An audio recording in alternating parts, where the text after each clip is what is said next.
Hi students, అందరికీ స్వాగతం. Welcome to LTX classes. నేను మీ SP Rajan alias SPR. So Telugu రాష్ట్రాల్లో ఉంటున్న ప్రతి ఒక్క స్టూడెంట్స్కి welcome to my class. Telangana and AP నుంచి కూడా యూపీఎస్సి, పర్టికులర్గా యూపీఎస్సి ప్రిపేర్ అవుతున్న, యూపీఎస్సి ఎలాగైనా సెలెక్ట్ అవ్వాలని గట్టి దృక్పథంతో పరిగెడుతున్న ప్రతి ఒక్క స్టూడెంట్స్కి నా తరపు నుంచి బెస్ట్ విషెస్. ఈరోజు మనం హిందూ న్యూస్ అనాలిసిస్ అనేది చూడబోతున్నాం. That to for the July 9th అంటే సండేకి గాను మన హిందూ న్యూస్ అనాలిసిస్ అనేది చూడడానికి వచ్చేస్తున్నామండి.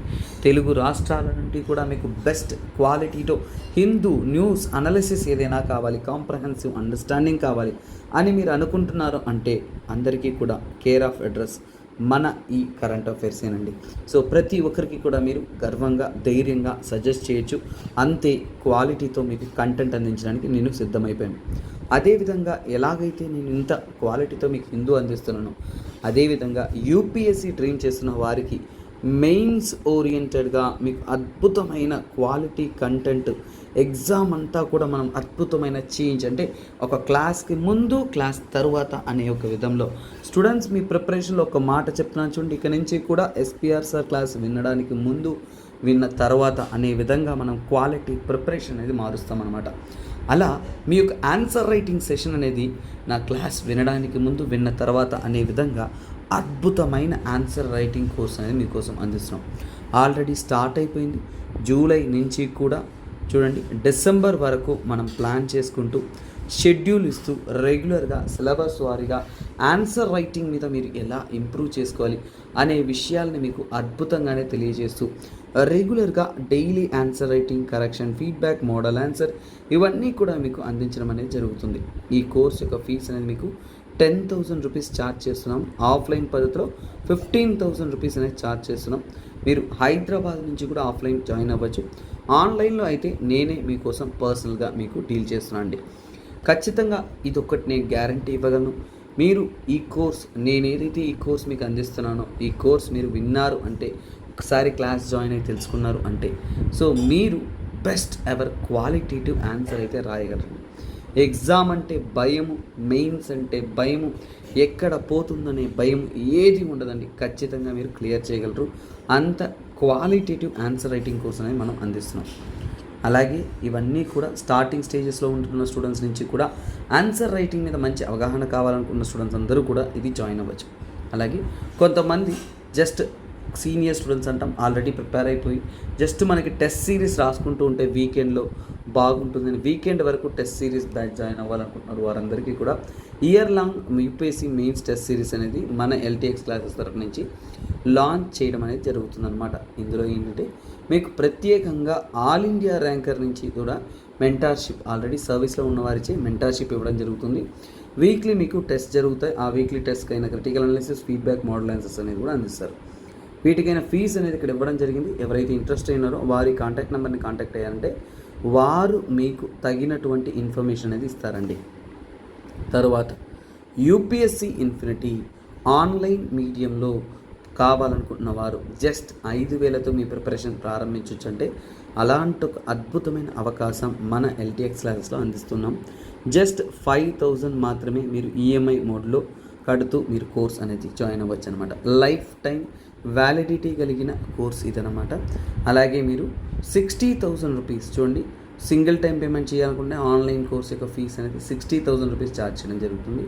నెక్స్ట్ ఇంకో ఇంపార్టెంట్ థింగ్ ఏంటంటే ఆఫ్లైన్ క్లాసెస్ మీరు కావాలనుకుంటున్నారు అంటే, మీరు స్లో లెర్నర్ అయినా, క్విక్ లెర్నర్ అయినా, ఎలాంటి లెర్నర్ అయినా సరే అందరికీ అర్థమయ్యే విధంగా క్వాలిటీతో అద్భుతమైన కంటెంట్తో మీకు హైదరాబాద్ మరియు వైజాగ్లో మనం ఆఫ్లైన్ బ్యాచెస్ అనేది అందిస్తున్నాం.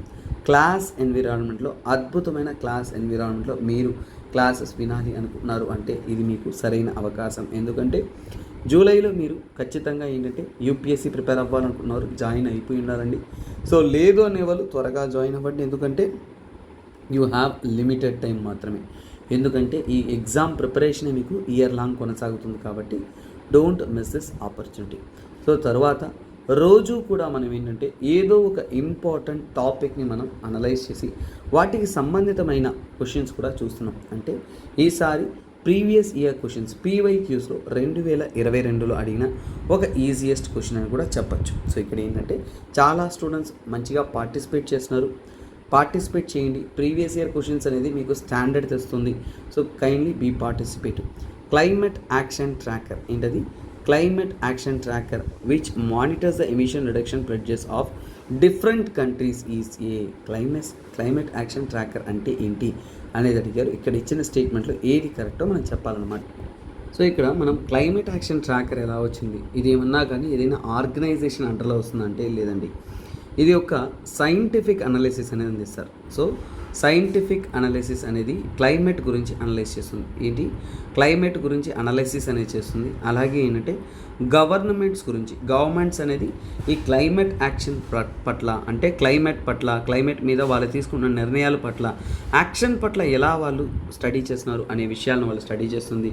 అలాగే ముఖ్యంగా ఏంటంటే గ్లోబల్ స్థాయిలో ప్యారిస్ అగ్రిమెంట్ చూడండి, ప్యారిస్ అగ్రిమెంట్ని నిఘా ఉంచడానికి అంటే ప్యారిస్ అగ్రిమెంట్ ప్రకారం మనం ఏంటి చాలా విషయాలు మనం ఫాలో అవుతుంటాం. 2 degreesలోగా గ్లోబల్ వార్మింగ్ మనం రెస్ట్రిక్ట్ చేయాలి, ఇండస్ట్రియల్ ఎరా కంటే కూడా తక్కువగా మనం మెయింటైన్ చేసుకోవాలి అనేది మనం ప్లాన్ చేస్తున్నాం. ఇలా వాటన్నిటిని స్టడీ చేయడం కోసం ఏంటంటే ఇంటర్నేషనల్ వారీగా కూడా 2 ఆర్గనైజేషన్ ఏంటంటే 2 ఆర్గనైజేషన్ ఈ క్లైమేట్ యాక్షన్ ట్రాకర్ ఎలా వచ్చిందంటే యాక్చువల్గా 2 ఆర్గనైజేషన్స్ ఉంటాయి. ఆ 2 ఆర్గనైజేషన్స్ ఏంటంటే ఒక ఆర్గనైజేషన్ పేరు క్లైమేట్ అనలిటిక్స్. ఏంటిది ఆర్గనైజేషన్? క్లైమేట్ అనలిటిక్స్ అంటాం. ఈ క్లైమేట్ అనలిటిక్స్ అనే ఒక ఆర్గనైజేషన్, దాంతోపాటు న్యూ క్లైమేట్ ఇన్స్టిట్యూట్. ఏంటది? న్యూ క్లైమేట్ ఇన్స్టిట్యూట్ ఏదైతే ఉంటుందో ఆ న్యూ క్లైమేట్ ఇన్స్టిట్యూట్ వీళ్ళిద్దరూ కూడా కలిసి ఏంటంటే వీళ్ళిద్దరూ కొలాబరేట్ అయ్యారు. కొలాబరేట్ అంటే కలగలిసి కొలాబరేషన్తో ఏర్పాటు చేసింది ఈ యొక్క క్లైమేట్ యాక్షన్ ట్రాకర్ అనమాట. దీని ద్వారా ఏంటంటే సో క్లైమేట్ యాక్షన్ని వాళ్ళు స్టడీ చేస్తూ ట్రాక్ చేస్తుంటే గవర్నమెంట్ యొక్క పాలసీస్ కానీ వాళ్ళ యొక్క ప్రయత్నాలు కానీ ఎలా వారు ఈ యొక్క క్లైమేట్ యాక్షన్ పట్ల పనిచేస్తున్నారు అనేదాన్ని వాళ్ళు నిఘా ఉంచడం కానీ స్టడీ చేయడం కానీ డేటా అనేది కలెక్ట్ చేస్తూ ఉంటారనమాట. ఇది క్లైమేట్ యాక్షన్ ట్రాకర్ అంటే ఒక సింపుల్ థింగ్. ఒకసారి ఆప్షన్ ఇప్పుడు చదువుతాం చూడండి. Data created by coalition of research organisation, అంతే కదండి. Research organisation climate analytics new climate ఈ 2 ఆర్గనైజేషన్ కొలాబరేషన్తో ఫామ్ అయింది డేటాబేసే కదండి. So correct. సో సరే మిగతా స్టేట్మెంట్స్ కరెక్ట్ లాగా చూద్దాం. Wing of inter panel of climate change, ఎక్కడైనా ఐపీసీసీ యొక్క వింగ్ అనేది మనం డిస్కస్ చేసామా? లేదు. యుఎన్ఎఫ్సిసి యొక్క కమిటీ అని చెప్పామా? లేదు. అలాగే United Nation Environment Programme, World Bank వీటి యొక్క ఏజెన్సీనా? కాదు. ఇవి డైరెక్ట్ క్వశ్చన్. ఒక డేటాబేస్ క్లైమేట్ యాక్షన్ ట్రాకర్ అనేది ఒక డేటాబేస్ కలెక్షన్. అది కూడా ఏంటంటే రీసెర్చ్ ఆర్గనైజేషన్స్ యొక్క కొలాబరేషన్తో ఫామ్ అయిన ఒక డేటాబేస్ అనమాట. So this is okay guys. And next టాపిక్లోకి వస్తాం. So guys sorry for the delay guys, ఎందుకంటే ఈ మధ్య ఏంటంటే హెక్టిక్ షెడ్యూల్ అయిపోతుంది. ప్లస్ ఏంటంటే చెప్తున్నాను కదా, ఐ నీడ్ టు వీకెండ్స్ కానీ మోస్ట్లీ అంటే I need to spend family time. ఏంటంటే నాకు చిన్న పాప ఉంది. So she is less than 1 year. So తనతో స్పెండ్ చేయడం వల్ల it's difficult for me to take class. Even ఇప్పుడు చూడండి, తను పడుకున్న తర్వాత అరౌండ్ 2:30 AM అని చెప్పుకోవచ్చు. అంటే midnight to 12:30 ఇక్కడ నుంచి స్టార్ట్ చేసినంటే మీకు 1.5 hour క్లాస్ అనేది ఇట్ విల్ టేక్ టైం. అలాగే ఏంటంటే ఇక్కడ కంటెంట్ క్రియేటర్ అయినా, కంటెంట్ ఎక్స్ప్లెయిన్ చేసేదైనా కానీ, స్టడీ చేసేదైనా కానీ, ఒక కంటెంట్ని చదువుకొని మీకు ఎక్స్ప్లెయిన్ చేసేదైనా రాసేదైనా అన్నీ నేను ఒక్కరినే కాబట్టి సో ఇక్కడ ఏంటంటే అందులో కొద్దిగా డిలే కానీ వర్క్ షెడ్యూల్ అనేది అవుతూ ఉంటుంది. బట్ ఎప్పుడు కూడా ఇంతవరకు మనం మిస్ చేయకుండా మోస్ట్లీ మీకు 2-3 months పైగా ఏంటంటే క్వాలిటీ కంటెంట్ అనేది నేను తూచా తప్పకుండా ఇస్తూనే ఉన్నాను. So guys, so keep supporting, will be creating a quality content. So అది మాత్రం గ్యారంటీ ఇస్తాను. మీరు ఇది ఒక్కసారి విన్నారు, చదివారు అంటేనే మీకు ఏంటంటే 1 మీకు హ్యాండ్ రిటన్ నోట్స్ వస్తుంది. 2 ఇంకొక గ్యారంటీ ఏంటంటే మీకు ఏ సబ్జెక్ట్ కూడా బ్యాక్గ్రౌండ్తో సహా నేను మీకు ఎక్స్ప్లెయిన్ చేస్తాను. కాబట్టి మీకు అర్థం కాలేదు, చదవలేదు, పెండింగ్ ఉంది, ఇలాంటి ప్రాబ్లమ్స్ మీకు రాదు. ఆ విషయాన్ని నేను గ్యారంటీ ఇస్తాను. దానికి తగినటువంటి ఫుల్లెస్ట్ కంటెంట్ అనేది మీకు ఇస్తానన్నమాట. So no worries in the side. So మనం ఆర్టికల్లోకి వస్తాము. ఫస్ట్ ఆర్టికల్ అనేది అంటే state fails to get a top grade in school education. ఇది అసలు దేని గురించి మాట్లాడుతుందంటే చూడండి, పీజీఐ పర్ఫార్మెన్స్ గ్రేడింగ్ ఇండెక్స్ గురించి మాట్లాడుతుంది. ఇప్పుడు ఏంటంటే ఈ పీజీఐ అంటే ఏంటి, వాటి యొక్క పర్ఫార్మెన్సెస్ అనేది ఎలా ఉంది, వాటి యొక్క వాల్యూ అనేది ఎలా ఉందని మనం తెలుసుకోవాలన్నమాట. సో ఇక్కడ ఏం చెప్తానంటే while Chandigarh and Punjab wear the top performers in the school education for the 2021 and 2022. అంటే స్కూల్ ఎడ్యుకేషన్ ఇక్కడ చెప్పగానే మనకు అర్థమైపోతుంది వేటి గురించి స్టడీ చేస్తున్నారు వీళ్ళు. స్కూల్ ఎడ్యుకేషన్ వాటి గురించి స్టడీ చేస్తున్నారు అనమాట. సో ఇప్పుడు మనకి ఎగ్జామ్స్లో చూసామంటే ఇండెక్స్ అనేది చాలా ఇంపార్టెంట్ అండి. సో అందుకే ఇక్కడ పర్ఫార్మెన్స్ గ్రేడింగ్ ఇండెక్స్. సో చూడండి ఇక్కడ ఏమి ఇచ్చారు, పర్ఫార్మెన్స్ గ్రేడింగ్ ఇండెక్స్. సో ఇక్కడ మనకి ఏంటంటే ఇండెక్స్ టైప్స్ చదువుతున్నప్పుడు మీరు చాలా జాగ్రత్తగా చదవాలి. జాగ్రత్తగా చదవడం అంటే కంప్లీట్ అండర్స్టాండింగ్ అనేది ఉండాలి. సో పీజీఐ అంటారు. సో ఏంటిది పీజీఐ అనేది పర్ఫార్మెన్స్ గ్రేడింగ్ ఇండెక్స్. ఫస్ట్ ఏంటంటే ఈ ఇండెక్స్ అనేది ఎవరు రిలీజ్ చేస్తున్నారో చదవండి. ఎవరు రిలీజ్ చేస్తున్నారండి, ఖచ్చితంగా ఏంటంటే మన ministry of education. So performance grading index PGI అనేది మినిస్ట్రీ ఆఫ్ ఎడ్యుకేషన్ ఎవరైతే ఉన్నారో మన సెంట్రల్ గవర్నమెంట్ తరపు నుంచి, యూనియన్ గవర్నమెంట్ తరపు నుంచి కూడా వాళ్ళు ఈ యొక్క ఇండెక్స్ అనేది రిలీజ్ చేస్తున్నారు అనమాట.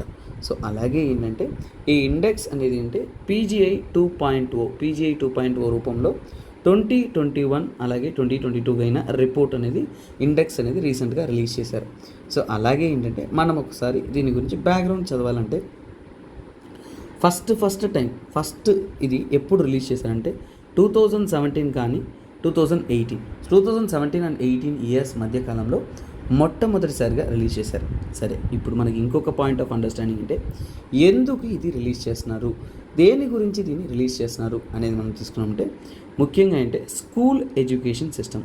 సో క్లియర్గా తెలుసుకోండి, పర్ఫార్మెన్స్ గ్రేడింగ్ ఇండెక్స్ అనేది స్కూల్ ఎడ్యుకేషన్ సిస్టమ్ ఏదైతే ఉంటుందో చూడండి, స్కూల్ ఎడ్యుకేషన్ సిస్టమ్ ఏదైతే ఉందో అది ఎంత బాగా పనిచేస్తుంది, ఆ ఎడ్యుకేషన్ సిస్టమ్ అనేది ప్రాపర్గా ఉందా లేదా, ముఖ్యంగా స్టేట్ లెవెల్లోనూ అలాగే ఏంటంటే యూనియన్ టెరిటరీ లెవెల్లోనూ వాటి యొక్క స్టడీ క్యాపబిలిటీ మొత్తాన్ని అనలైజ్ చేసి వీళ్ళు రిపోర్ట్ అనేది రిలీజ్ చేస్తారనమాట. దీనివల్ల ఏంటంటే మనకి స్కూల్ సిస్టంలో మ్యాక్సిమం అవుట్పుట్ వస్తుంది, వాళ్ళు ఇంకా బాగా పెర్ఫామ్ చేస్తారు, ఒక రేటింగ్ ఇస్తున్నప్పుడు బెటర్ రేటింగ్ కోసం వర్క్ చేస్తారు అనే విధంగా ఏంటంటే వీళ్ళు దీన్ని ప్రిపేర్ అనేది చేస్తున్నారు అనమాట. సో ఇలా ప్రిపేర్ చేస్తున్న దీంట్లో దాని యొక్క పీజీఐ యొక్క స్ట్రక్చర్ ఏంటి, ఎలా వారు దాన్ని ప్రిపేర్ చేస్తారు అనేది మనం తెలుసుకున్నామంటే ముఖ్యంగా ఏంటంటే వీళ్ళు 1000 పాయింట్స్ అనేది ఇస్తారు. 1000 పాయింట్లకు గాను ఎన్ని పాయింట్స్ తెచ్చుకున్నారు అనేది వాళ్ళు తీసుకుంటారనమాట. ఆ 1000 పాయింట్లు అనేది వేటిలో అంటే 73 ఇండికేటర్స్ అంటే 73 విషయాలను వాళ్ళు స్టడీ అనేది చేస్తారనమాట. ఈ ఇండికేటర్స్ అనేది 2 అంశాలుగా మనము విభజించవచ్చు. అందులో ఏంటంటే అవుట్కమ్స్, ఏంటది అవుట్కమ్స్ అని చెప్తాము. ఇంకొకటి ఏంటంటే గవర్నమెంట్ మేనేజ్మెంట్, అంటే గవర్నమెంట్ యొక్క మేనేజ్మెంట్ అనేది స్కూల్ దశలో ఎంత బాగా జరుగుతుంది లేదంటే ఎంత వరస్ట్గా జరుగుతుంది అవన్నీ కూడా వాళ్ళు స్టడీ చేస్తారనమాట. ఇలా వీరు దీన్ని పలు కేటగిరీస్ అంటే 6 డొమైన్స్ అంటారండి. సో పీజీఐ అనేది ఇప్పుడు కూడా 6 డొమైన్స్లో అనేది రిలీజ్ అవుతుంది.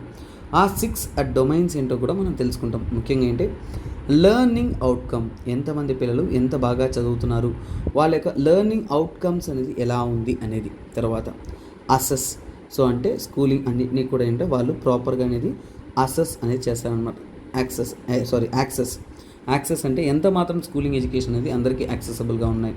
తర్వాత ఇన్ఫ్రాస్ట్రక్చర్, సో అంటే ఒక స్కూలింగ్ దశలో తీసుకున్నామంటే ఇన్ఫ్రాస్ట్రక్చర్ అనేది ఎంత మాత్రం ఉంది, అలాగే వాళ్ళకందరికీ కూడా తగినటువంటి ఫెసిలిటీస్ అనేది ఉన్నాయా లేదా అనేదాన్ని స్టడీ చేస్తారనమాట. తరువాత 4th ఎలిమెంట్ స్టడీ చేసేది అంటే చూడండి 4th డొమైన్ అనేది ఈక్విటీ. సో అక్కడ డిస్ట్రిబ్యూషన్ అన్నీ కూడా ప్రతి ఒక్కటి ఈక్విటీతో ఉందా లేదా అనేది స్టడీ చేస్తారు.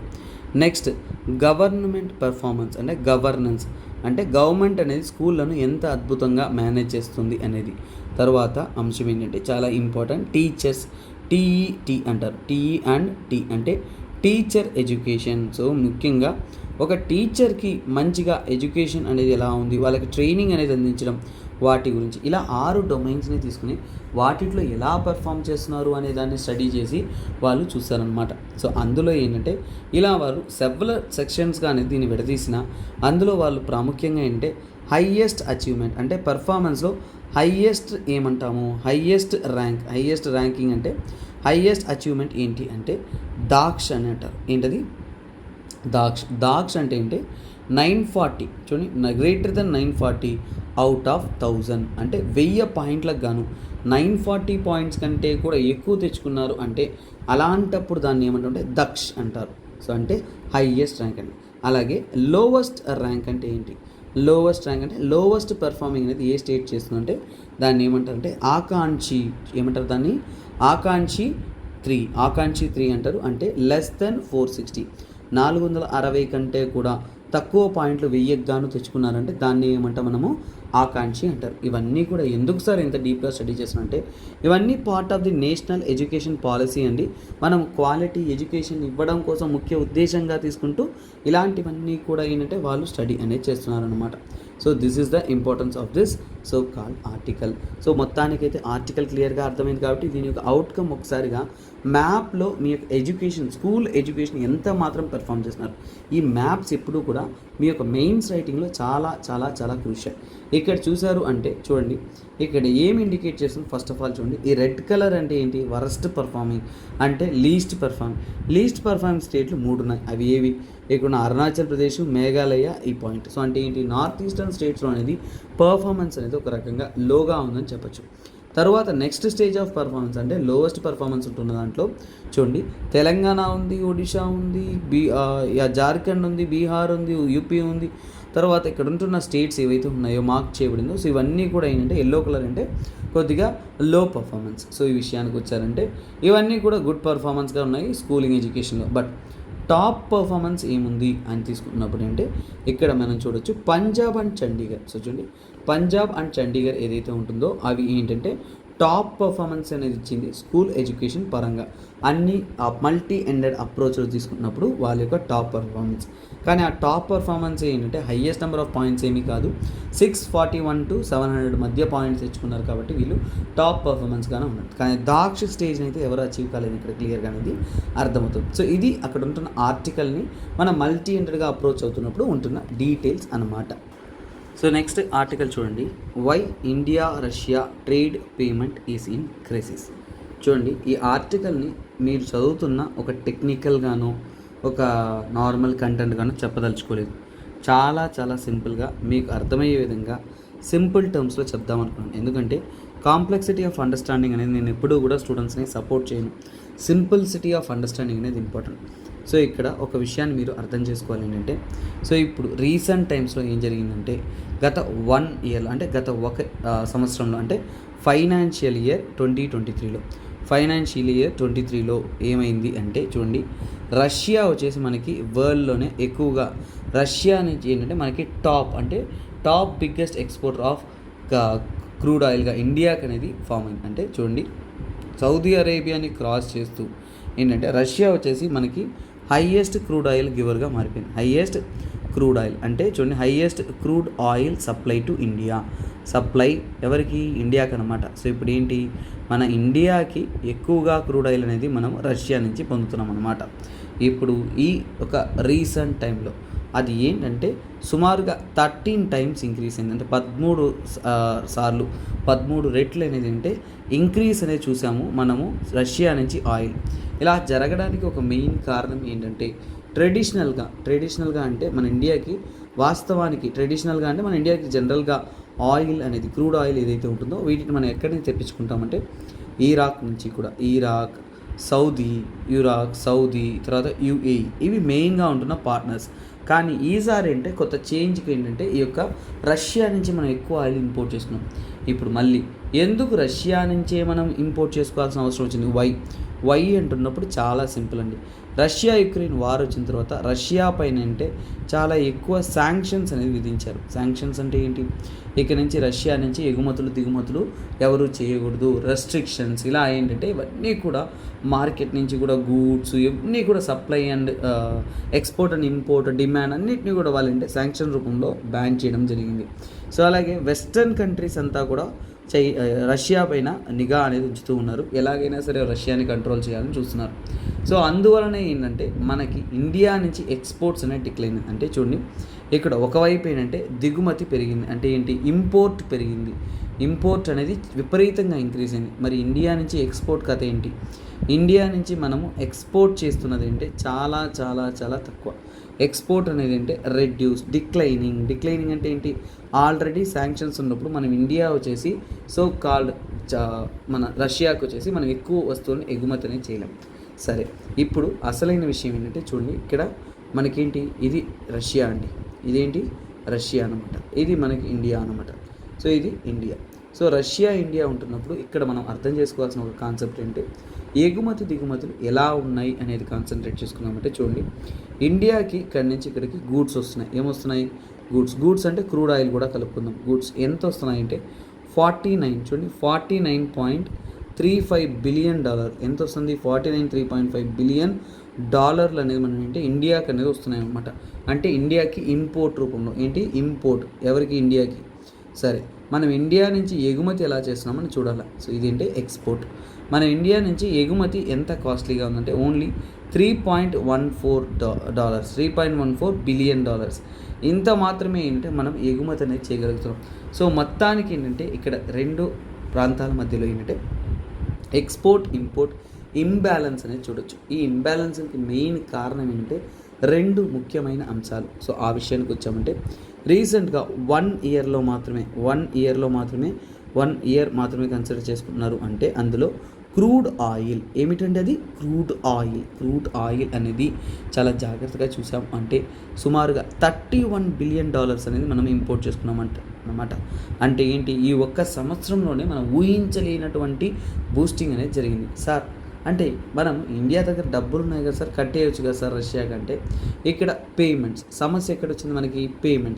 పేమెంట్స్ అనేది మనము పెండింగ్ ఉండిపోయినాయి. ఎందుకు పేమెంట్స్ పెండింగ్ ఉండిపోయి?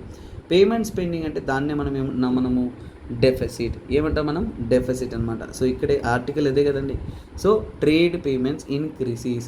సో అంటే ఏంటి, మన రెండు దేశాల మధ్య ఎగుమతి దిగుమతుల్లో ఏంటంటే ఒక ఇంబ్యాలెన్స్ ఏర్పడింది, మనకి ఏంటంటే డెఫిసిట్ వచ్చింది. సో అందువల్ల ఏమంటాం? డెఫిసిట్, ట్రేడ్ డెఫిసిట్ అంటాం. ఏమంటాం దాన్ని? ట్రేడ్ డెఫిసిట్ అని అంటాం. సో ట్రేడ్ డెఫిసిట్ అనేది మనకి వచ్చిందనమాట. ఎలాగంటే 1 ఇయర్లోనే ఇంత బూస్టింగ్. సరే, పేమెంట్ చేస్తే బాగుంటుంది కదా సార్ అని ఆలోచించామంటే మనం పేమెంట్ చేయడానికి వాడేది ఏంటి? డాలర్స్. ఇప్పుడు డాలర్స్ వాడగలమా? నో. ఎందుకు వాడలేము? ఎందుకంటే మనకి వెస్టర్న్ కంట్రీస్ అనేది రష్యా మీద శాంక్షన్స్ విధించాయి కాబట్టి మనం డాలర్స్తో వాళ్ళకి పేమెంట్ చేయడం అనేది కరెక్ట్ కాదు. సరే, నెక్స్ట్ ఇంకో ఆప్షన్ ఏమైతే యువాన్ అంటే ఏంటి? Chinese currency. ఇది పాసిబులా అంటే మనమే ఎత్తుకుపోయి చైనీస్ కరెన్సీని రేట్లు పెంచవచ్చు, అంటే వాళ్ళ యొక్క వాల్యూని మనం పెంచినట్టు. సో ఇది కూడా మనకి ఏంటంటే అలాగే మనకి బీజింగ్తో అంత మంచి సత్సంబంధం లేదు. సో ఇట్ ఈస్ డిఫికల్ట్, అంటే ఇది ఒక రకంగా ఏంటంటే మనకి ఇబ్బందికరమైన విషయం. సో ఇది కూడా మన వల్ల పాసిబుల్ కాదు. సరే, ఇప్పుడు రూపీలో మారుద్దాం అనుకుంటా అంటే అక్కడ ఉంటున్నా. సో చూడండి, పేమెంట్ అంటే రూపీ రబుల్.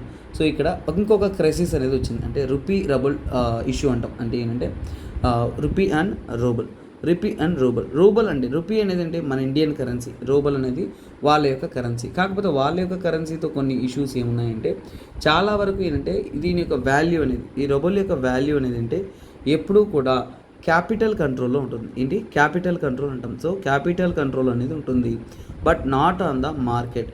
ఇది చూడండి, ఈ రూబల్ అనేది నాట్ ఆన్ మార్కెట్, అంటే మార్కెట్ పైన కాదు. అలాగే ఏంటంటే వెస్టర్న్ శాంక్షన్స్ ఇవన్నీ విపరీతంగా ఉంటున్న సమయంలో వాళ్ళ కరెన్సీను ఈ కరెన్సీస్ని చేంజ్ చేసుకోవడం మనకి చాలా ఛాలెంజెస్ అని, రూపీ రబుల్ ఛాలెంజెస్ అని అంటాం. సో ఇవన్నీ కూడా ఏంటంటే మనకి ఈ మెకానిజంలో ఏంటి చాలా అడ్డంకులు ఉన్నాయి, మనం దీన్ని కూడా ఫాలో కాలేకున్నాం. సో ఇప్పుడు ఏంటంటే మనకి ఊహించలేనటువంటి ఆయిల్ అనేది సర్చ్ అవ్వడానికి, ఈ పేమెంట్స్ రైజ్ అవ్వడానికి ఇంకొక ఏంటంటే ఈ శాంక్షన్ విధించడంతో పాటు వెస్టర్న్ కంట్రీస్ అంతా కూడా కలుసుకొని ఏంటంటే ఒక నిర్ణయానికి అనేది వచ్చారు. ఏంటంటే క్యాపింగ్. అంటే ఇప్పుడు రష్యా వచ్చేసి తక్కువ డిస్కౌంట్కి ఆయిల్ అమ్మిందంటే ఇంటర్నేషనల్లో ఏంటంటే మార్కెట్లో అనేది అది ఒక నెగిటివ్ సైన్స్ని చూపిస్తుంది. కాబట్టి ఈ యొక్క ఇంపాక్ట్ కూడా తగ్గించడం కోసం వాళ్ళంతా కూడా ఒక కన్క్లూషన్కి అనేది వచ్చారు. అంటే ఏంటంటే లిమిటేషన్స్ అంటే ఏంటి వాటంటే క్యాపింగ్ అంటాం. ఓకేనా? క్యాపింగ్ అంటాం. సో అంటే ఒక రేట్ అనేది ఫిక్స్ చేసుకోవాలి. సో అంటే అంతకంటే తక్కువ రేటుకి మీరు అమ్మకూడదు. అది ఏంటంటే $60 పర్ బ్యారెల్.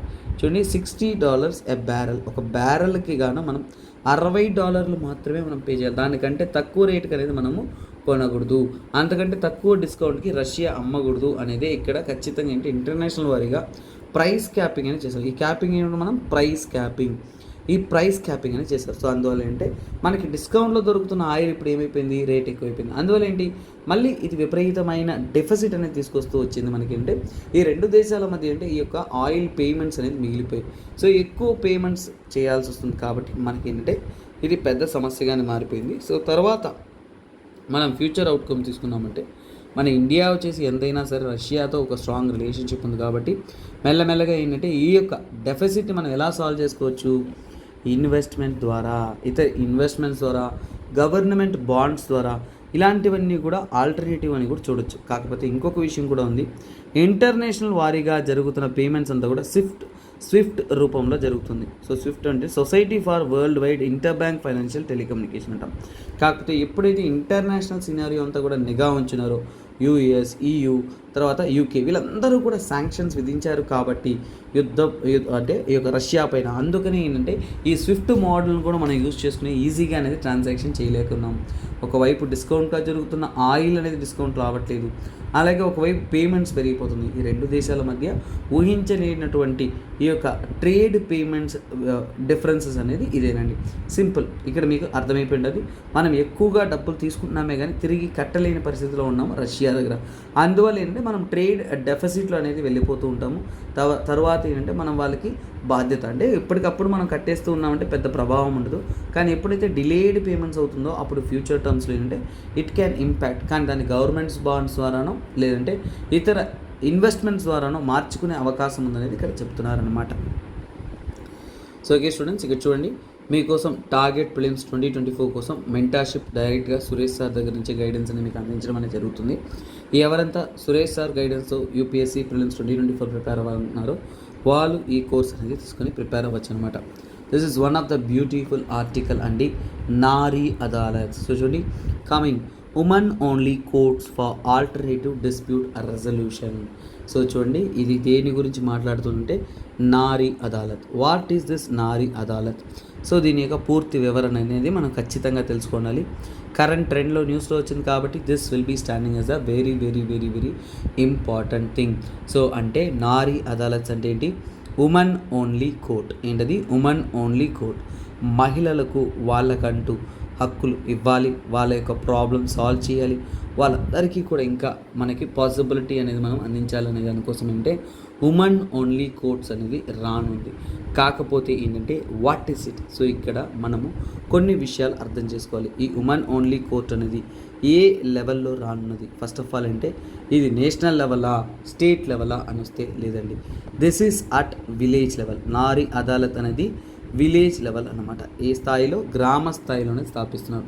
సో ఇది దేనికి? This is called as alternative dispute resolution అంటాం. సో ఇప్పుడు మీకు ఈ ఆల్టర్నేటివ్ డిస్ప్యూట్ రెజల్యూషన్ అంటే ఏంటి? కొన్ని సమస్యలను మనము గ్రౌండ్ లెవెల్లోనే అంటే లో లెవెల్లోనే మనము డిస్ప్యూట్ని రెజల్యూషన్ అనేది చేసుకోవాలి. కోర్టు కేసు, పెండింగ్ కేసెస్ ఎక్కువగా ఉన్నాయి మన ఇండియాలో. పెండింగ్ కేసెస్ అన్నీ ఎక్కువగా ఉన్నాయి కాబట్టి కొన్ని ఇష్యూస్ని మనం రిజాల్వ్ చేసుకోవాలి. ఫర్ ఎగ్జాంపుల్, అన్ని ఇష్యూస్ కాదు, ఈ నారీ అదాలత్స్లో ప్రముఖంగా ఈ యొక్క గ్రామ స్థాయిలో లోవర్ లెవెల్లో ఉంటున్న ఈ యొక్క ప్రాబ్లమ్స్ని మనం సాల్వ్ చేయడానికి ప్రముఖంగా అంటే డొమెస్టిక్ వైలెన్స్. ఏమిటండి అది? డొమెస్టిక్ వైలెన్స్ అంటే సో ఫర్ ఎగ్జాంపుల్ అంటే ఒక హస్బెండ్ వచ్చేసి ఒక వైఫ్ని టార్చర్ చేస్తున్నారు అంటే దాన్ని మనం డొమెస్టిక్ వైలెన్స్ అంటాం. తర్వాత ప్రాపర్టీ డిస్ప్యూట్స్, ప్రాపర్టీ హక్కులు. సో ప్రాపర్టీ హక్కులకైనా సమస్యలు కానీ, అలాగే ప్యాట్రియార్కల్ సిస్టమ్, ఎక్కడైతే మేల్ డామినెంట్ సిస్టమ్ అనేది ఉంటుందో అలాంటి డామినెంట్ సిస్టమ్ని ఫైట్ చేయడానికి, దీనికోసం ఏంటంటే అక్కడి నుంచి వస్తున్న సమస్యలను రిజాల్వ్ చేయడానికి తీసుకొస్తున్న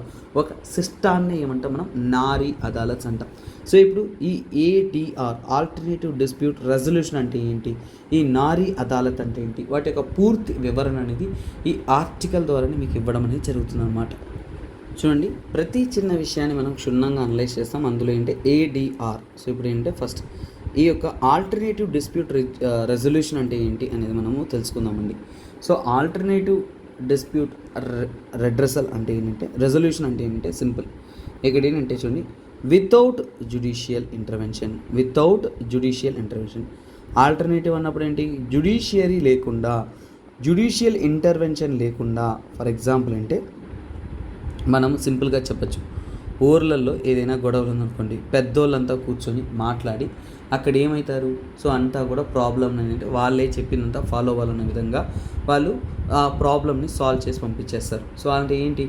పురాతన కాలంలో పెదరాయుడు సినిమాలో ఇలా చూపిస్తారు చూసారా, అలాంటివి ఆల్టర్నేటివ్ డిస్ప్యూట్ రెజల్యూషన్ అంటాం. అంటే ఏంటంటే వితౌట్ జ్యుడిషియల్ ఇంటర్వెన్షన్, అలాగే అంటే వితౌట్ ట్రయల్. ఎటువంటి ట్రయల్ అంటే కోర్టు, కేసు, ట్రయల్ ఇవన్నీ కూడా ఉండదన్నమాట. సో ఇప్పుడు ఇందులో ఎలాంటి కేసెస్ ఆల్టర్నేటివ్ డిస్ప్యూట్ రెజల్యూషన్ అనేది ముఖ్యంగా ఏంటంటే మోస్ట్లీ ఏంటంటే సివిల్ కేసెస్ కానీ అలాగే అంటే కమర్షియల్ టైప్ ఆఫ్ ప్రాబ్లమ్స్ ఏదైనా ఉన్నా కానీ కమర్షియల్ ప్రాబ్లమ్స్ కానీ అలాగే ఏంటంటే industrial and family so etcetera ఇలా చాలా వరకు ఏంటంటే అంటే క్రిమినల్ కేసెస్లో కూడా ఇలా చేయొచ్చా అంటే లేదండి. సో మోస్ట్లీ అంటే సివిల్ వాటికి మాత్రమే ఏంటంటే ఈ యొక్క ఆల్టర్నేటివ్ డిస్ప్యూట్ రెజల్యూషన్ అనేది ఇస్తారనమాట. అలాగే ఏంటంటే ఇవన్నీ కూడా ఏంటంటే త్రూ నెగోషియేషన్ అంటారు. అంటే ఒక మాట అంటే ఫర్ ఎగ్జాంపుల్ అంటే అందరం మాట్లాడుకొని ఒక నిర్ణయానికి అనేది వస్తాను చూసారా, అలాంటి నెగోషియేషన్ పద్ధతినే వాళ్ళు ఫాలో అవుతూ ఉంటారు. ముఖ్యంగా ఏంటంటే ఇక్కడ ముఖ్యంగా చాలా వరకు ఆల్టర్నేటివ్ డిస్ప్యూట్ రెజల్యూషన్ నెగోషియేషన్ ఎవరు చేస్తారంటే చాలా వరకు న్యూట్రల్గా ఉంటున్న థర్డ్ పార్టీ ఎవరైతే ఉంటారో అంటే మూడవ మనిషి ద్వారా ఏంటంటే ఈ ప్రాబ్లమ్ని ఏంటంటే సాల్వ్ చేయించడం అన్నమాట. దాని ద్వారా కమ్యూనికేట్ చేస్తూ డిఫరెన్సెస్ని సాల్వ్ చేస్తూ మనం ఏంటంటే సో ఇక్కడ డిస్ప్యూట్ అనేది ప్రాబ్లం లేకుండా పోవడం. సో ఇక్కడ ఆల్టర్నేటివ్ డిస్ప్యూట్ రెజల్యూషన్ అనేది కరెక్టా, న్యాయానికి ఎందుకు మనం ఇలాంటివి తీసుకుంటున్నామంటే to reduce the burden of courts అంటే కోర్ట్స్ ఏవైతే ఉన్నాయో కోర్ట్స్లో చాలా కేసెస్ పెండింగ్ ఉన్నాయి. సో అందువల్ల బర్డన్ ఆఫ్ కోర్ట్స్ని రెడ్యూస్ అవ్వడానికి స్మాల్ స్కేల్ పెట్టి సివిల్ కేసెస్ ఏవైనా సరే వాటిని ఏంటంటే వీళ్ళు రెడ్యూస్ చేయడానికి వీళ్ళు తీసుకొస్తున్నారు అనమాట. అలా ఉంటున్న ఏడిఆర్లో ఉంటున్న టైప్స్ అంటే ఆల్టర్నేటివ్ డిస్ప్యూట్ రెజల్యూషన్లో ఎలా అంతా చేస్తారు. సో ఇందులో ఉంటున్న టైప్స్ విషయానికి వచ్చామంటే పలు రకాలుగా మనం చేస్తుంటామండి. నేను మీకు సబ్ హెడింగ్స్ ప్రొవైడ్ చేస్తాను, వాటి యొక్క ఎక్స్ప్లెనేషన్ చేస్తాను, మీరు అర్థం చేసుకోండి. ఫస్ట్ ఆఫ్ ఆల్ ఏంటంటే చూడండి, arbitration. What is this arbitration? Arbitration అంటే ఏంటి? ఆర్బిట్రేషన్ అంటే ఏంటంటే ఎప్పుడైనా డిస్ప్యూట్ అనేది ఒక చూడండి ఆర్బిట్రల్ ట్రిబ్యునల్ ఉంటుంది. సో డిస్ప్యూట్ అనేది ఎవరికి తీస్తామంటే మనము ఆర్బిట్రల్ ట్రిబ్యునల్ అంటాం. ఏమిటండి అది? Arbitral tribunal. సో ఈ ఆర్బిట్రల్ ట్రిబ్యునల్ ఏదైతే ఉంటుందో వాళ్ళకనేది సబ్మిట్ అనేది చేస్తామన్నమాట. సో అలాగే ఆ ట్రిబ్యునల్ ఏదైతే చెప్తుందో వాళ్ళంటే బైండింగ్. సో అంటే బైండింగ్ అంటే ఏంటి? ఖచ్చితంగా వాళ్ళు చెప్పిన నిర్ణయాలు అనేది వీరు ఫాలో అవ్వాలి. సో అలాంటి ఆర్బిట్రేషన్ డిస్ప్యూట్స్ ట్రిబ్యునల్స్ ఏదైతే చెప్తుందో వాళ్ళు చెప్పింది వీళ్ళు ఫాలో అవ్వాలన్నమాట. తర్వాత ఇంకో ఆల్టర్నేటివ్ డిస్ప్యూట్ రెజల్యూషన్ పద్ధతులు అంటే కన్సీలియేషన్. ఏమిటది? కన్సీలియేషన్ అంటాం. వాట్ ఈస్ దిస్ కన్సీలియేషన్ అనేది మనకి డౌట్ వస్తుందన్నమాట. ఇక్కడ ఏంటంటే ఇది నాన్ బైండింగ్. అంటే మనము ఒక డిస్కషన్కి వచ్చేసి ఫైనలింగ్కి వస్తామే, కానీ బైండింగ్ ఏది నాన్ బైండింగ్ ఏదో కూడా మీకు తెలియాలి. బైండింగ్ అంటే ఖచ్చితంగా వాళ్ళు ఫాలో అవ్వాలి, ఎక్కడ కూడా ప్రశ్నించడానికి అవకాశం అనేది ఉండదు అనమాట. సో ఇక్కడ ఏంటంటే నాన్ బైండింగ్ అంటాం. నాన్ బైండింగ్ అంటే ఇక్కడ ఏముంటుందంటే థర్డ్ పార్టీ. సో ఇక్కడ ఖచ్చితంగా ఏంటంటే థర్డ్ పార్టీని ఇంక్లూడ్ చేస్తూ ఉంటారు. ఇంపార్షియల్ అంటే ఎవరికి కూడా ప్రాబ్లం అంటే ఎవరికి కూడా ఏ ఒక్క సైడు లేని ఒక థర్డ్ పార్టీ, సంబంధం లేని థర్డ్ పార్టీ, వారిని ఏమంటే కన్సీలియేటర్ అంటాం. సో ఈ కన్సీలియేటర్ని ఉపయోగిస్తూ ఒక ప్రాబ్లమ్ని మనం రిజాల్వ్ చేస్తున్నాము అంటే ఆ పార్టీస్ని అసిస్ట్ చేస్తున్నారు అంటే దాన్ని అంటే కన్సీలియేషన్ అని అంటాం. తర్వాత మీడియేషన్. సో ఇంకోటి ఏంటి? మీడియేషన్ కూడా ఏమంటామంటే అది ఒక రకమైన ఆల్టర్నేటివ్ డిస్ప్యూట్ రెజల్యూషన్ పద్ధతి అంటాం. సో ఇక్కడ ఏంటంటే ఇందులో మీడియేటర్ని ఉపయోగిస్తాం. ఏం ఉపయోగిస్తామండి? మీడియేటర్. చాలా జాగ్రత్తగా వినాలన్నమాట. మీడియేటర్ అనేది ఏంటి? ఇక్కడ కూడా ఇంపార్షియల్ పర్సన్గా ఉంటారు. సో అలాగే ఏంటంటే మీడియేటర్ అనే అతను ఏంటంటే ఈ డిస్ప్యూట్ అనేది రెండు పార్టీల మధ్యలో ఏంటంటే కమ్యూనికేట్ చేస్తారు. మీడియేటర్ అనేది ఏంటి? ఇద్దరి మధ్యలో కమ్యూనికేట్ చేసి వాళ్ళ యొక్క డెసిషన్ ఏదైతే ఉంటుందో సో వాటిని కమ్యూనికేట్ చేస్తూ వాటిని ఏంటంటే వాళ్ళు రిజాల్వ్ అనేది చేస్తారనమాట రెండు పార్టీస్ కూడా. సో చూడండి ఇక్కడ ఒకటి కన్సిలియేటర్ అనే అతను ఏంటంటే థర్డ్ పార్టీ అంటే హీ విల్ డిసైడ్. ఇతను ఏంటి? డెసిషన్ తీస్తాడు. సో కాకపోతే మీడియేటర్ అనేది డస్ నాట్ డిసైడ్. అంటే మీడియేటర్ అనే అతను డస్ నాట్ డిసైడ్, అతను నిర్ణయాలు తీసుకోడు. కాకపోతే ఏంటంటే ఇద్దరి మధ్య ఒక డిస్కషన్ ఏర్పడడానికి ఒక మెసేజ్ ట్రావెలర్ లాగా ఉంటారనమాట. That is what mediation. So కన్సిలియేషన్కి మీడియేషన్కి ఏం సార్ ఇద్దరిలో థర్డ్ పార్టీకి అసలు రావచ్చు, దానికే ఈ క్లారిటీ ఇచ్చాను. సో కన్సిలియేషన్లో డెసిషన్ తీసుకుంటారు, మీడియేషన్లో డెసిషన్స్ అంతా కూడా తీసుకోరనమాట. మీడియేటర్ అన్నతను జస్ట్ మెసేజెస్ ట్రాన్స్ఫరింగ్ అలాగా కమ్యూనికేట్ చేయడానికి మాత్రం హెల్ప్ అవుతారు. తర్వాత ఏంటంటే నెగోషియేషన్. సో ఇక్కడ నెగోషియేషన్ అంటే ఏంటి సార్? మీడియేషన్, కన్సిలియేషన్, నెగోషియేషన్ ఒకేలా ఉంటుంది సార్ అనుకుంటారు. నాన్న నెగోషియేషన్ అనేది కూడా ఏంటంటే నాన్ బైండింగ్. ఇది కూడా బైండింగ్ ప్రొసీజర్ కాదు, నాన్ బైండింగ్ ప్రొసీజర్ అనమాట. కాకపోతే ఇక్కడ ఏంటంటే డిస్కషన్ జరుగుతుంది. చూడండి డిస్కషన్ అనేది జరుగుతుంది. సో డిస్కషన్ అంటే ఆ పార్టీస్ మధ్య ఎవరికైతే ప్రాబ్లమ్స్ ఉన్నాయో వారిద్దరు కూడా కలిసి కూర్చునేసి మాట్లాడుకోవాలి. కాకపోతే ఈ నెగోషియేషన్లే ఏంటంటే నో థర్డ్ పార్టీ అంటే మూడో వ్యక్తి ఇన్వాల్వ్ అవ్వడం అనేది లేదు. ఇద్దరే మాట్లాడుకొని ఒక నిర్ణయానికి వచ్చారంటే దాన్ని ఏమంటాం, నెగోషియేషన్ అంటాం. ఇవన్నీ కూడా ఆల్టర్నేటివ్ డిస్ప్యూట్ రెజల్యూషన్లో కొన్ని process. Most probability of asking questions in mains అండి, అందుకని ఇంత డీటెయిల్గా అనేది ఇస్తున్నాను. తర్వాత నెక్స్ట్ ఏంటంటే లోక్ అదాలత్. సో చూడండి, లోక్ అదాలత్ చాలా స్టూడెంట్స్ ఏంటంటే మీరు యూపీఎస్సీకి కొంతమంది పే చేయలేక, ఒక క్వాలిటీ కంటెంట్ ప్రిపేర్ కాలేక, యూపీఎస్సీ స్టాండర్డ్ లెర్నింగ్ తెలియక ఉంటుంటారు. వారందరికీ కూడా మన వీడియోని షేర్ చేయండి. ఎందుకంటే మన హిందూ అనాలిసిస్కి ఎటువంటి పేమెంట్ లేదు, మనం అద్భుతంగా మీకు అందిస్తూ ఉన్నాం. సో దయచేసి మీరు ఫాలో అవుతూ రండి. మీ యొక్క ప్రిపరేషన్ మాత్రం క్వాలిటేటివ్గా మార్చడం అనేది నా బాధ్యత అనమాట. సరే, ఇప్పుడు లోక్ అదాలత్లోకి వస్తాం. సో లోక్ అదాలత్ అనేది it is part of Indian legal system. మన ఇండియాలో ఉంటున్న లీగల్ సిస్టంలో ఒక భాగమే సో కాల్డ్ లోక్ అదాలత్ అంటాం. ఇండియన్ లీగల్ సిస్టంలో ఒక భాగం అన్నమాట. ఇది ఒక రకంగా ఒక వాలంటరీ ఏజెన్సీస్ అంటాం. దీన్నే ఏమంటామంటే పీపుల్స్ కోర్ట్. లోక్ అదాలత్ అంటే ఏంటి, పీపుల్స్ కోర్ట్ అని కూడా చెప్తామన్నమాట. సో ఈ యొక్క లోక్ అదాలత్ అంటే ఏంటనేది మనం చాలా డీటెయిల్గా చదవాలి నారీ అదాలత్ కంటే ముందు. ఎందుకంటే నారీ అదాలత్ ఇప్పుడు మీరు నేర్చుకోబోతున్నారు, అంతకంటే ముందు మీకు లోక్ అదాలత్ అంటే ఏంటి ఖచ్చితంగా అనేది మీకు తెలుసున్నారనమాట. సో దాని గురించి నేను ఫస్ట్ వివరించేసి తర్వాత మీ యొక్క నారీ అదాలత్కి వెళ్తానమాట.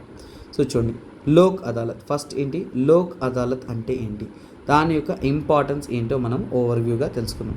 సో ఫస్ట్ ఆఫ్ ఆల్ అంటే లోక్ అదాలత్ అనేది అంటే ఒక రకంగా ఏంటంటే ఇట్స్ ఒక పార్టీ బేస్డ్ అంటారు. అంటే గ్రూప్ ఆఫ్ మెంబర్స్, అంటే కొంతమంది ఏంటంటే ఎవరైతే అందులో ఇన్వాల్వ్ అయి ఉంటారో వారంతా కూడా న్యాయం కోసం రీచ్ అయ్యే ఒక ప్లేస్ అనమాట. సో ఇది ఏంటంటే ముఖ్యంగా ఏంటంటే ప్రాబ్లమ్స్ని రిజాల్వ్ చేయడానికి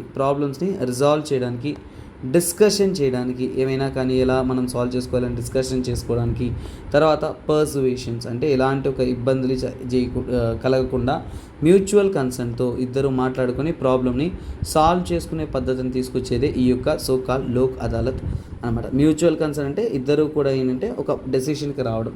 సో ఇది ముఖ్యంగా ఏంటంటే ఒక పార్టీ బేస్డ్, పార్టీస్ అంటే ఆ యొక్క సమస్యలో ఇన్వాల్వ్ అయిన మెంబర్స్ అంతా ఎవరైతే ఉన్నారో సో వారంతా కూడా కలిసి. అలాగే లోక్ అదాలత్ అనేది అంటే ఒక రకంగా అంటే స్టాట్యుటరీ బ్యాకింగ్ అంటాం. అంటే ఏంటి, ఇది పార్లమెంట్లో ఒక చట్టం రూపంలో తీసుకొచ్చిన ఒక సిస్టమ్, అంటే స్టాట్యుటరీ అని. సో ఎలా సార్ దీనికి స్టాట్యుటరీ స్టేటస్ ఇస్తారు అంటే యాక్చువల్గా legal services authorities act. So కూర్చోండి, legal services authority act. So legal services authority act అనేది ఉందండి. సో ఈ లీగల్ సర్వీసెస్ అథారిటీ యాక్ట్ ఏదైతే ఉంటుందో ఇది 1987లో ఫామ్ అయింది. ఆ 1987లో ఫామ్ అయిన యాక్ట్ని అనుసరించి ఏంటంటే ఈ లోక్ అదాలత్స్ అనేది ఫామ్ అవ్వడం జరిగింది. అలాగే మిగతా కేసెస్ అంతా ఒక రాగుంటుంది. ఈ లోక్ అదాలత్లో ఏంటంటే చూడండి, పెండింగ్ కేసెస్. సో ఇప్పుడు పెండింగ్ కేసెస్ అనేది కోర్టులో ఉందనుకోండి, అలాంటి కోర్టులో ఉంటున్న పెండింగ్ కేసెస్ అనేది లోక్ అదాలత్కి తీసుకురావచ్చు అనమాట. అలాగే ఏంటంటే ముఖ్యంగా ఏంటంటే కొన్నిసార్లు నాట్ బ్రాట్ బిఫోర్ కోర్ట్, అంటే ఇంకా కోర్టుకు తీసుకురాని కేసెస్ కూడా నాట్ బ్రాట్ బిఫోర్ కోర్టుకు ముందుకు రావడానికి ప్రీ లిటిగేషన్ స్టేజ్ అంటాం. బిఫోర్ కోర్ట్ అంటే కోర్టులో ఉన్న పెండింగ్ కేసెస్ తీసుకోవచ్చు, కోర్టుకి రాని కేసెస్ కూడా తీసుకోవచ్చు. అలాగే ఇక్కడ మనం చూస్తున్న ఈ యొక్క లోక్ అదాలత్ అనేది అంటే ఈక్వల్ టు ఏంటంటే సివిల్ కోర్ట్. ఒక సివిల్ కోర్ట్ ఇక్కడ నిర్ణయాలు ఏదైతే ఉంటుందో దానికి ఈక్వల్ అంటే మన యొక్క సో కాల్డ్ లోక్ అదాలత్స్ అన్నమాట. అలాగే ఏంటంటే లోక్ అదాలత్ యొక్క నిర్ణయాలు అనేది ఫైనల్ అండ్ బైండింగ్ అంటే ఒక్కసారి లోక్ అదాలత్కి ఒక ఇన్ఫర్మేషన్ వెళ్ళి వాళ్ళు ఒక డెసిషన్కి వచ్చేసి తీసుకెళ్ళంటే ఇది ఫైనల్ అంటే ఏంటి, నో అప్పీల్. అంటే ఫర్దర్గా అనేది అంటే మీరు హయ్యర్ కోర్టుకి ఈ కోర్టుకి ఆ కోర్టుకి తిప్పిస్తానని చెప్పుకుంటూ మీరు అప్పీల్ చేసుకోవచ్చు అనుకుంటే no, it is not possible. Higher level appeal అనేది లేదనమాట. అలాగే అంటే ఇది చాలా వరకు అఫోర్డబుల్ అంటాం. అంటే అఫోర్డబుల్ అంటే పేదవానికి కూడా న్యాయం అందే విధంగా తీసుకొచ్చారు. టైమ్లీ జస్టిస్ అంటే డిలే చేయకుండా న్యాయాన్ని అందించగలరు అనే చెప్తారు. సో ఎలా సార్ అంటే దీనికి నో ఫీజ్ అనమాట, నో కోర్టు ఫీజ్. కోర్టుకంటూ కట్టే ఫీజ్ లాంటివి ఏమన్నా ఉన్నాయి అంటే లేదు. వాటిని ఏమంటాం మనం లోక్ అదాలత్స్ అంటాం. ఇప్పుడు లోక్ అదాలత్స్ గురించి మీకు తెలిసిందంటే ఇప్పుడు మనం చూసేదే నారీ అదాలత్స్. సో ఇలాంటి ఒక విషయం నుంచి ఇన్స్పైర్ అయిన ఒక విషయమే నారీ అదాలత్స్ అనమాట. ఈ నారీ అదాలత్ ఎలా వచ్చిందో మనం తెలుసుకున్నాం. సో ఇది ఇంతకుముందు ఎప్పుడన్నా కానీ ఇలాంటి ఒక సిస్టమ్ అనేది ఉందా అంటే ఉందండి. సో ఫస్ట్ ఆఫ్ ఆల్ అంటే ఈ నారీ అదాలత్ ఏంటి ఈ నారీ అదాలత్ యొక్క మెయిన్ కోర్ ఫ్యాక్టర్ ఏంటో మనం అర్థం చేసుకుంటాం.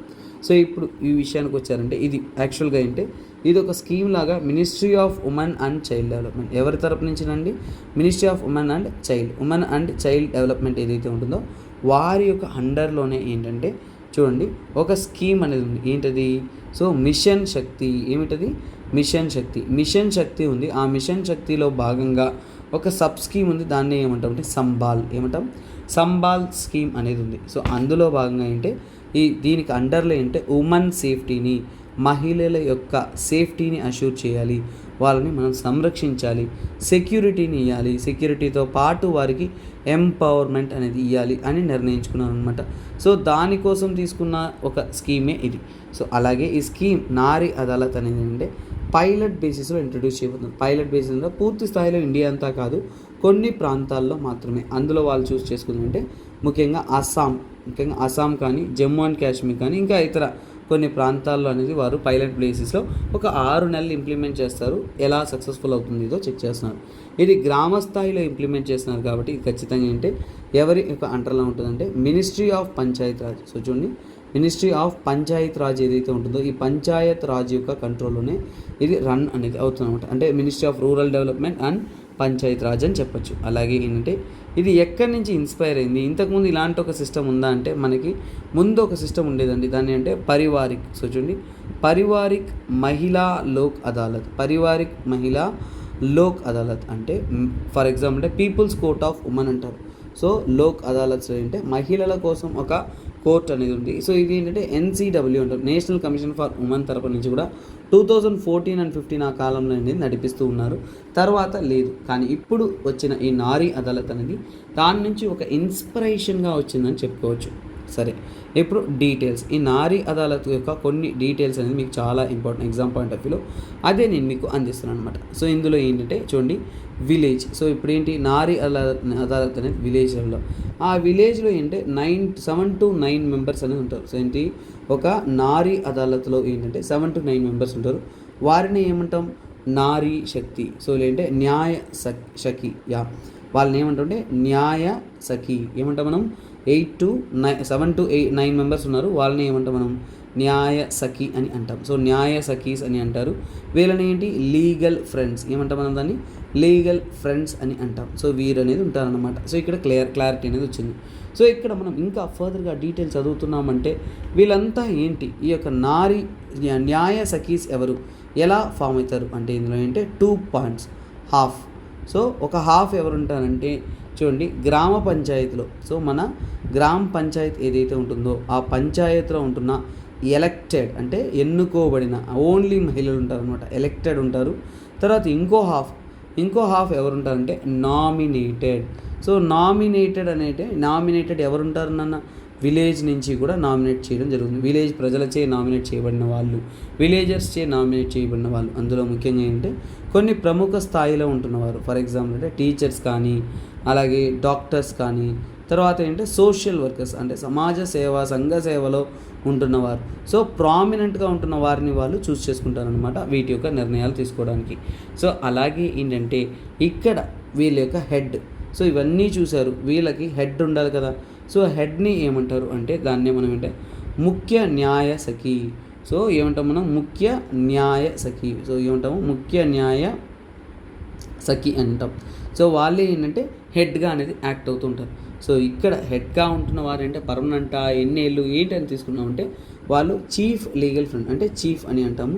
సో ఈ చీఫ్ యొక్క కాలం తీసుకున్నామంటే 6 months టర్మ్ మాత్రమే, 6 నెలల వరకు మాత్రమే ఏంటంటే వాళ్ళు చీఫ్గా అనేది ఉండొచ్చు అన్నమాట. ఎక్కువ కాలం ఉంటే ఏంటంటే అక్కడ ఒక బ్రేక్ అనేది ఏర్పడుతుంది కాబట్టి కొన్ని ఆ ఇన్ఫ్లుయెన్స్ ఎలిమెంట్స్ ఉంటుంది కాబట్టి వాళ్ళని 6 months మాత్రమే అపాయింట్ అనేది చేస్తున్నారు. సో అలాగే ఏంటంటే ఈ నారీ అదాలత్స్ ఏవైతే ఉన్నాయో, సో ఏంటిది ఈ నారీ అదాలత్ అనేది ఏంటి? ఎనీ లీగల్ స్టేటస్ ఉంటుందా?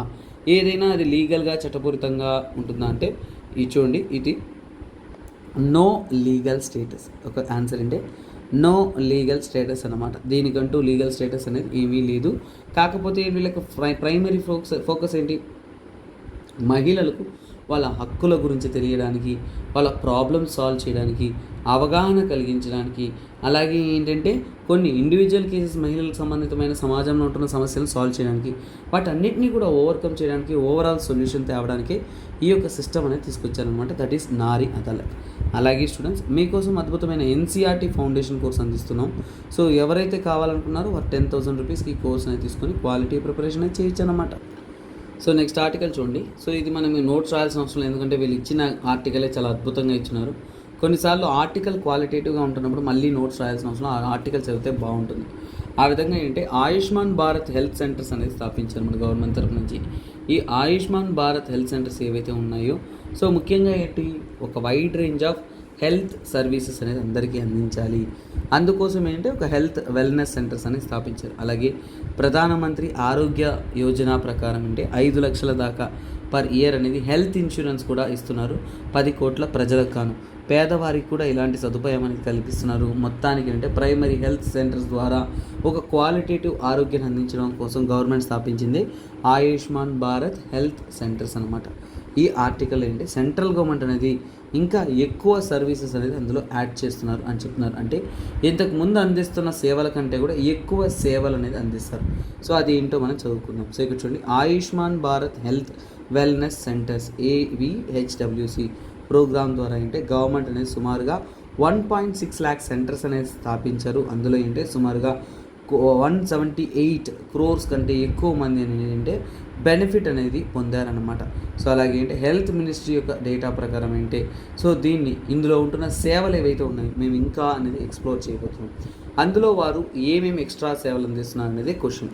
సో ఇక్కడ చూడండి, screening, prevention control, management of non communicable diseases, care of common ophthalmic ENT problems, basic oral health, elderly palliative health care services, emergency medical services, screening and management of mental health elements. అంటే ఏం లేదు, ఈ సేవలంతా కూడా వాళ్ళు ఎక్స్ట్రాగా add చేస్తున్నారు అనేది మొత్తం ఆర్టికల్ చెప్తున్న మెయిన్ కోర్ ఎలిమెంట్. ఈ యొక్క ఆర్టికల్ మీద ఉంటున్న మెయిన్ కోర్ ఎలిమెంట్ ఇది ఒక్కటేనండి. ఏంటంటే ఏ సేవలు వారు ఎక్స్ట్రాగా యాడ్ చేశారు అనేది ఇక్కడ ఇవ్వడం జరిగింది. సో దీని ద్వారా ఏంటంటే ఈ ప్రోగ్రామ్ అనేది ఇంకా మరింత ఎక్స్పాండ్ చేస్తూ ఎక్కువ మందికి చేరవేసేలాగా మనం ఇంకా బెనిఫిట్స్ అనేది అందిస్తూ ఆరోగ్య సమస్యలు అనేది మనం ఓవరాల్గా కంప్లీట్గా సాల్వ్ చేయడానికి ఈ యొక్క సర్వీసెస్ అనేది ఎక్స్పాండ్ చేయడం అనేది జరిగిందనమాట.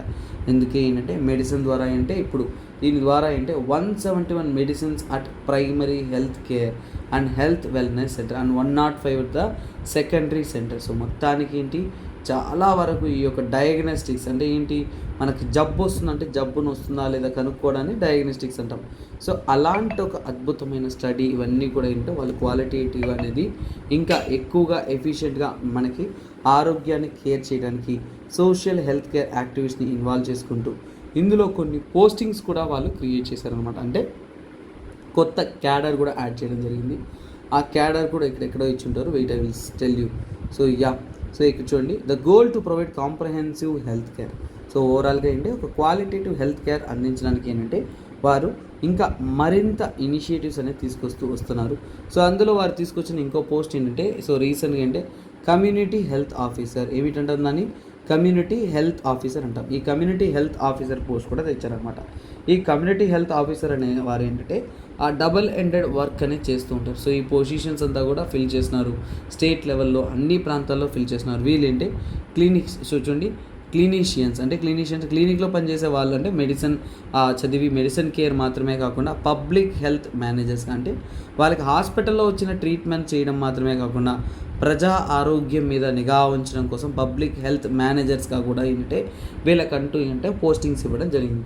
పబ్లిక్ హెల్త్ మేనేజర్స్ అంటే ఓన్లీ వాళ్ళు హాస్పిటల్లో వస్తున్న పేషెంట్ చూడడం మాత్రమే కాకుండా వాళ్ళు అక్కడ ఉంటున్న ముఖ్యంగా ఏంటంటే ఆశా వర్కర్స్ ఎవరైతే ఉన్నారో, అలాగే అంగన్వాడీ వర్కర్స్ ఎవరైతే ఉన్నారో, తర్వాత ఆక్సిలరీ ఏఎన్ఎంస్ ఉంటుంది, ఆక్సిలరీ నర్స్ మిడ్ వైఫ్స్ ఉన్నాయి, ఏఎన్ఎం.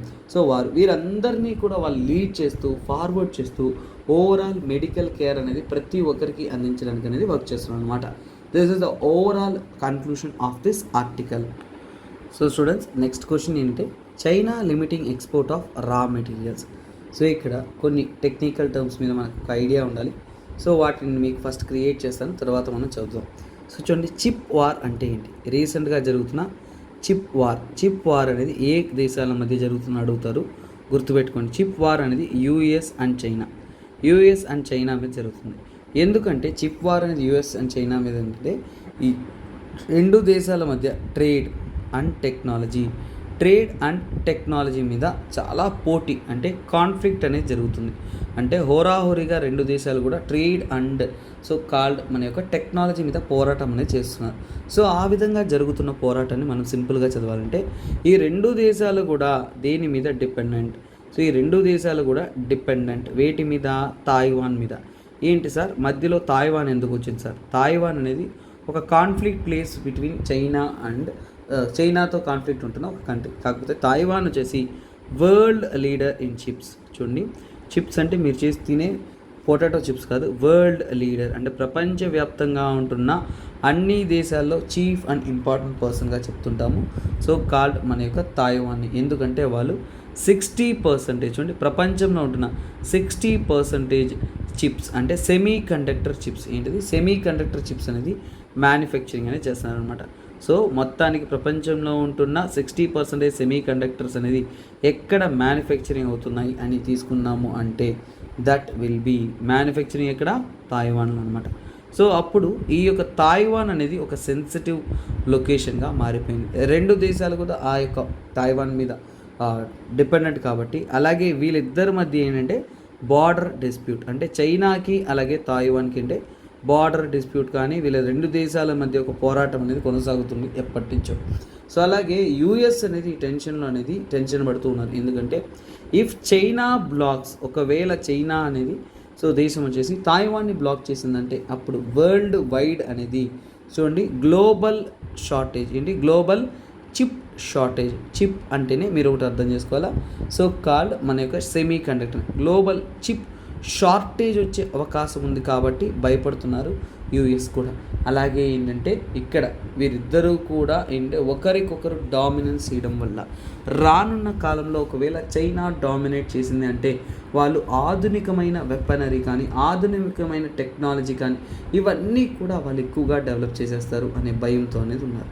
సో ఇది ఇలా కథ కొనసాగుతూ ఉంటే ఇంకొక విషయం, రా మెటీరియల్ కదా సార్ ఇక్కడ ఆర్టికల్, దాని గురించి ఒకసారి చెప్పండి సార్ అని అడగచ్చు.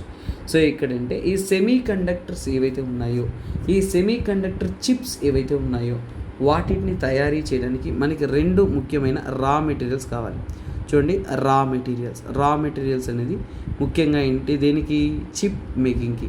సో ఈ చిప్ మేకింగ్కి కావాల్సిన రా మెటీరియల్స్ ఏంటి అంటే అందులో ఉంటున్న ప్రైమరీ రా మెటీరియల్స్ ఒకటి గ్యాలియం అంటారు. ఏంటది? Gallium raw material. ఇంకొకటి ఏంటంటే జర్మేనియం. సో గుర్తుపెట్టుకోండి, గ్యాలియం అండ్ జర్మేనియం అనేది రెండు రా మెటీరియల్స్ అన్నమాట. సో ఇక్కడ ఏంటి ప్రాబ్లం అని తీసుకున్నాము అంటే నేచురల్గానే తీసుకున్నామంటే ఇవి వచ్చేసి చైనాలో అనేది ఎక్కువగా అవైలబుల్లో ఉన్నాయి. అంటే చైనాలో అనేది ఈ జర్మేనియం తీసుకున్నారు అంటే ఇవి కూడా సెమీ కండక్టర్ ఉపయోగిస్తారు. ముఖ్యంగా గ్యాలియం అనేది ఎక్కడ ఉపయోగిస్తామని సింపుల్గా చెప్తా చూడండి. ముఖ్యంగా ఐసీస్ ఇంటిగ్రేటెడ్ సర్క్యూట్స్లోను, మొబైల్లోను, అలాగే ఏంటంటే శాటిలైట్ కమ్యూనికేషన్. చూడండి, శాటిలైట్ కమ్యూనికేషన్ ఏదైతే ఉంటుందో శాటిలైట్స్ కానీ వాటి కమ్యూనికేషన్లో కానీ ఎల్ఈడీస్లో కానీ వీటిలో అంతా కూడా మనం ఏంటి గ్యాలియం అనేది ఉపయోగిస్తాం అనమాట. ఈ గ్యాలియం అనేది అంటే చైనా నుంచి, చైనాలో గ్యాలియం అనేది 80%, 80% అనేది చైనా నుంచే ప్రొడక్షన్ అనేది జరుగుతుంది. మరి జర్మేనియం కూడా అలాంటిదే అండి. జర్మేనియం ఎక్కడ ఉపయోగిస్తామంటే ఫైబర్ ఆప్టిక్స్. చూడండి, ఫైబర్ ఆప్టిక్స్ ఏదైతే ఉంటుందో ఫైబర్ ఆప్టిక్స్లో ఉపయోగిస్తాం, కేబుల్స్లో. అలాగే ఇన్ఫ్రారెడ్ డివైసెస్ ఏదైతే ఉన్నాయో వాటిట్లో ఎక్కువగా ఉపయోగిస్తాం. తర్వాత సోలార్ సెల్స్లో ఉపయోగిస్తాం. ఇతర ఎక్సెట్రా యూసెస్లో మనం ఏంటి ఎక్కువగా అనేది ఉపయోగిస్తూ ఉంటాం. ఆప్టికల్ డివైసెస్ అన్నిట్లో కూడా మనం ఎక్కువగా అనేది ఉపయోగిస్తూ ఉంటాం. అలాగే ఈ యొక్క జర్మేనియం అనేది 60% ఎక్కడ జరుగుతుంది? చైనా నుంచి లభిస్తుంది అన్నమాట ప్రపంచ దేశాలకి. సో ఇప్పుడు మీకు ఫైనల్గా ఒక అవుట్కమ్ అర్థమవుతుంది. ఏంటి? చైనా అనేది ఈ యొక్క మెయిన్ బేసిక్ ఉంటున్న ఈ రా మెటీరియల్స్ అనేది మన వద్దనే లభిస్తుంది. ప్రపంచ దేశాలంతా కూడా మన మీద ఆధారపడి బతుకుతున్నాయి. ఖచ్చితంగా వీటిని మనము రెస్ట్రిక్ట్ చేసామంటే ప్రపంచవ్యాప్తంగా ఏంటంటే సప్లై షార్టేజ్ అనేది వస్తుంది. ఖచ్చితంగా ఏంటి? సప్లై షార్టేజ్ అనేది వస్తుంది, మేము సప్లై షార్టేజ్ అనేది క్రియేట్ చేస్తాము. సో అని వాళ్ళు ప్లాన్ చేస్తున్నారు. ప్రపంచ దేశాలంతా కూడా ఏంటి ఒకవైపు ఏంటంటే ఇలాంటి ఒక షార్టేజ్ వచ్చిందంటే క్రిటికల్ రా మెటీరియల్స్. సో ఇవన్నీ కూడా ఏంటి వీటినే మనం ఏమంటామంటే వీటిని ఏమంటే క్రిటికల్ రా మెటీరియల్స్ అంటాం. ఏమంటాం? క్రిటికల్ రా మెటీరియల్స్. సో ఇప్పుడు క్రిటికల్ రా మెటీరియల్స్ ఏదైతే ఉన్నాయో వీటి యొక్క షార్టేజ్ అనేది రావచ్చు. ఎందుకంటే ఇవన్నీ కూడా బేసిక్ ఫంక్షనింగ్, ఇప్పుడు ఉంటున్న డిజిటల్ ఎరాలో బేసిక్ ఫంక్షనింగ్ ఇవన్నీ కూడా ఇవి చాలా ఇంపార్టెంట్. అప్పుడు ఏంటంటే వీటి యొక్క ప్రైజెస్ అనేది హైక్ అవుతుంది. సో ప్రైజెస్ వచ్చేసి హైక్ అయ్యే అవకాశం, ఈ ప్రైసెస్ హైక్ అయినా కానీ మళ్ళీ అవకాశం ఎవరికి? చైనాకి ఆపర్చునిటీ అనమాట. సో మొత్తానికి చైనా యొక్క ఎక్స్పోర్ట్ కంట్రోల్ రిజిమ్లో ఏంటి చీప్ మేకింగ్ ప్లాన్స్ ఏవైతే ఉన్నాయో వాటన్నిటిని కూడా రెస్ట్రిక్ట్ అనేది చేస్తున్నారు. సో ఇది నాట్ ఓన్లీ ప్రపంచ దేశాలు, ఇండియా మీద కూడా షార్ట్ టర్మ్ సప్లైకి సంబంధితమైన ఇంపాక్ట్ అనేది ఉంటుంది. అంటే తాత్కాలికమైన ఇబ్బందులు ఇండియా కూడా ఫేస్ చేస్తుంది, కానీ లాంగ్ టర్మ్లో వచ్చేసి ఇండియా అనేది ఆల్టర్నేటివ్ ప్లాన్స్తోనే ఉన్నాము. ఇంకా ఇతర మెటీరియల్ ప్రొడక్ట్స్ అనేది ఫర్ ఎగ్జాంపుల్ అంటే గ్యాలియం అండ్ జర్మేనియం అనేది ఏంటంటే ముఖ్యంగా ఏంటంటే zinc and zinc and alumina యొక్క ప్రాసెసింగ్లో వస్తుంది. సో అంటే మనం ఏంటి ఇంకా ఆపర్చునిటీస్ని ఇంకో రికవరీస్ కానీ వేరే ఇతర ఎలిమెంట్స్ ఏవైతే ఉన్నాయో వాటితో ఏంటంటే మనము ట్రై అనేది చేస్తున్నాం. ఫర్ ఎగ్జాంపుల్ అంటే మన ఇండియాలో వచ్చేసి చూసుకున్నామంటే మనము ఎక్కువగా ఏంటంటే ఇండియం కానీ అలాగే సిలికా అనేది ఆల్టర్నేటివ్గా అనేది చూస్తున్నాం.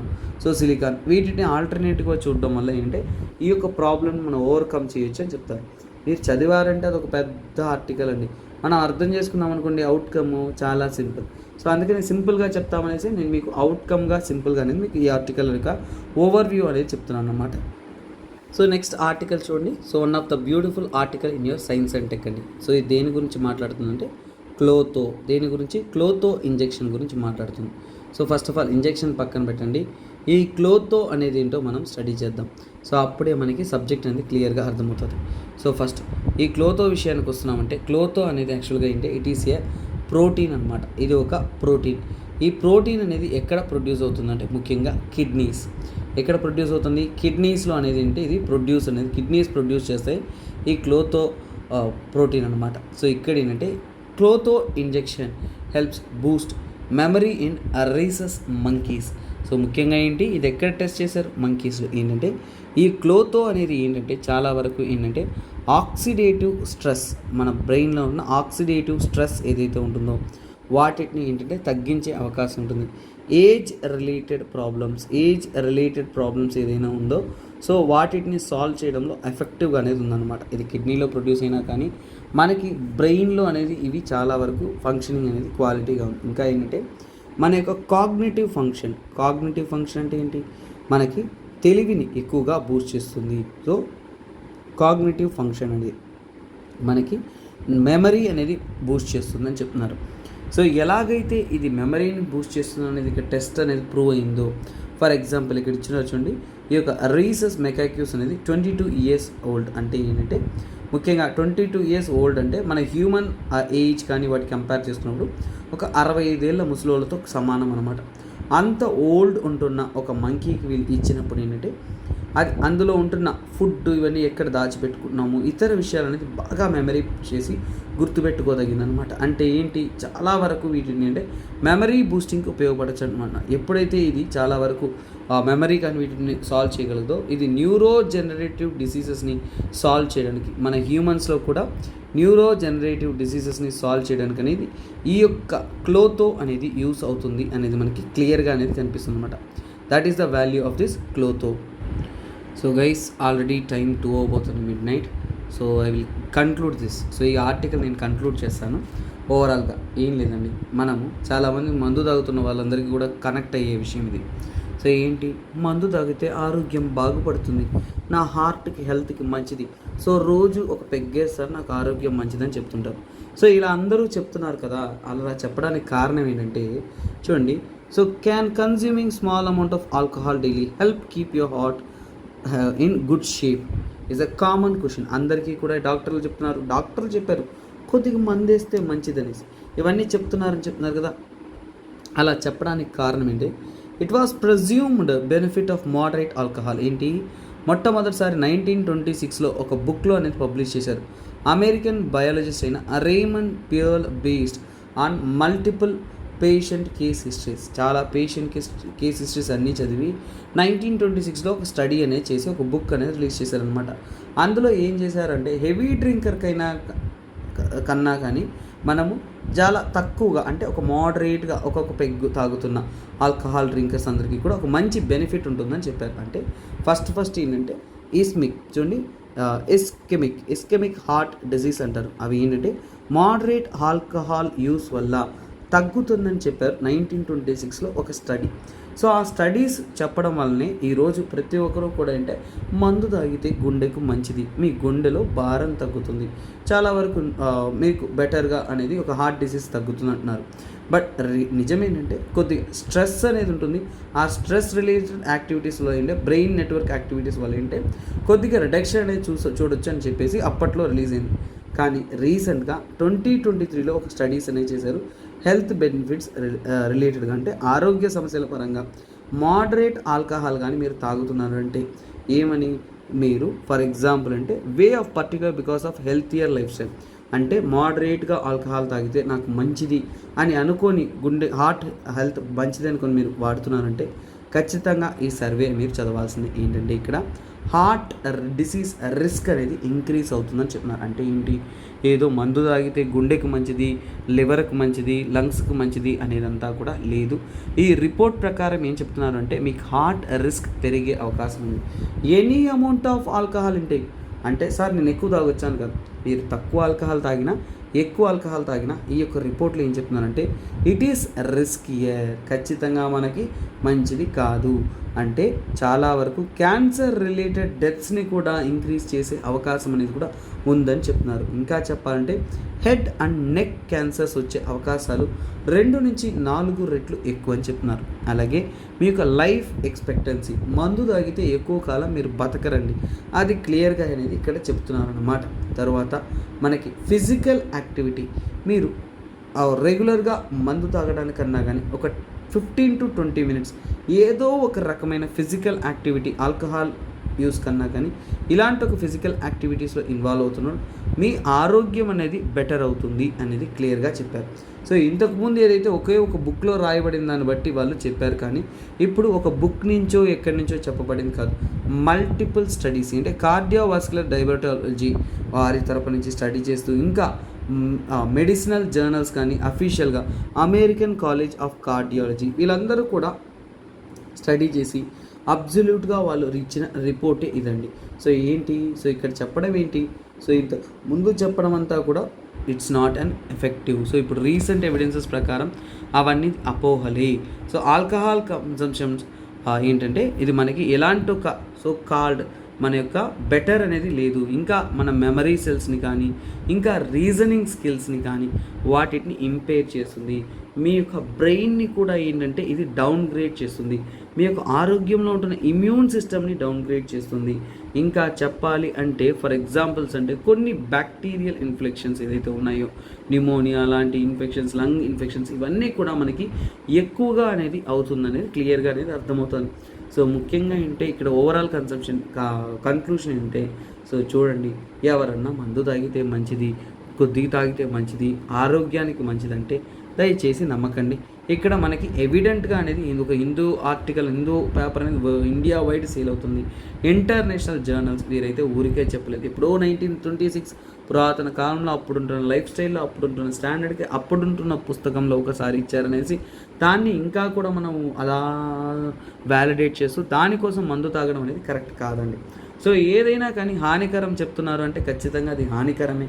So better way of life, even if you are into family responsibility ఇలా వస్తున్నప్పుడు ఏంటంటే మనకి మన అనేవాళ్ళు చాలా ముఖ్యం. సో ఈ ఆల్కహాల్ అనేది ఏంటంటే మనల్ని ఇష్టపడే వాళ్ళకి మనల్ని దూరం చేస్తుంది. గుర్తుపెట్టుకోండి, ఆల్కహాల్ అనేది ఏంటంటే it's one habit that will make you distant from your loved ones. ఇక్కడ మీరు ఏదైనా కానీ ఒక రిస్క్ ఫేస్ చేస్తున్నారు, ఏదో ఒక మీకు ఒక జరగదాంతో ఒకటి జరుగుతుందంటే ఫస్ట్ ఆఫ్ ఆల్ జరిగేది ఏంటంటే మీకు జరగబోయే నష్టం ఏమీ లేదు, కానీ మిమ్మల్ని ఇష్టపడిన వాళ్ళు మీకోసం ఉంటున్న వాళ్ళకే చాలా పెద్ద లాస్ అనేది జరుగుతుందండి. సో అందువల్ల బ్యాడ్ హ్యాబిట్స్ ఏమన్నా ఉన్నా కానీ అది జస్ట్ ఏదో ఒక డాక్టర్ చెప్పారు, ఒక సర్టిఫికేషన్ ఏదో ఒకటి చెప్తున్నారు అనే ఒక మాట ద్వారా కాకుండా ఇలాంటి ఎవిడెన్సెస్ ద్వారా తెలుసుకోండి. ఎందుకంటే ఈ ఆర్టికల్ మన స్టూడెంట్స్ అంతా కూడా చూస్తున్నారంటే be aware of this one. So ఎందుకంటే ఈ సోషల్ ఈవిల్స్లో ఇది ఒక టైప్ ఆఫ్ ఈవిలే, వీటికి దూరం ఉండడం మంచిదని నేను చెప్తున్నాను అనమాట.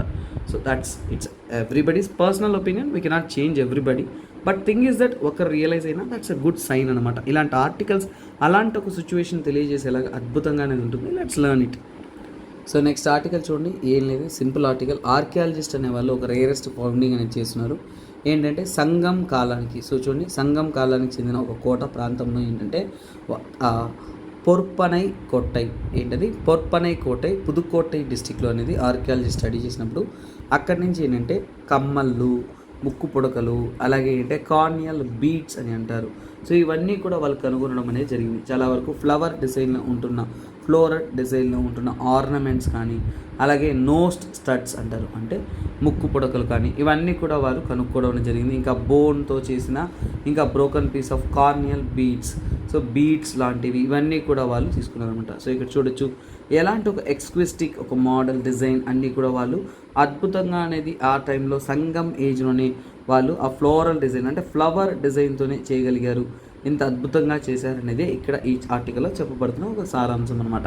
This is it guys. ఈ రోజుతో ఈ యొక్క అద్భుతమైన మన యొక్క హిందూ న్యూస్ అనాలిసిస్ అనేది ఎండ్ అయింది. So don't forget to like, share and subscribe our channel and keep following me. This is me SPR. అలాగే మీకోసం యూపీఎస్సీ ప్రిలిమ్స్ ఇన్ఫినిటీ కోర్స్ కూడా అందిస్తున్నాం. దాని యొక్క కాస్ట్ అనేది మీకు 30,000 రూపీస్. ఎవరైతే ఇంట్రెస్ట్ ఉన్నారో వారు జాయిన్ అయ్యి కోర్స్ అనేది పొందొచ్చు అనమాట.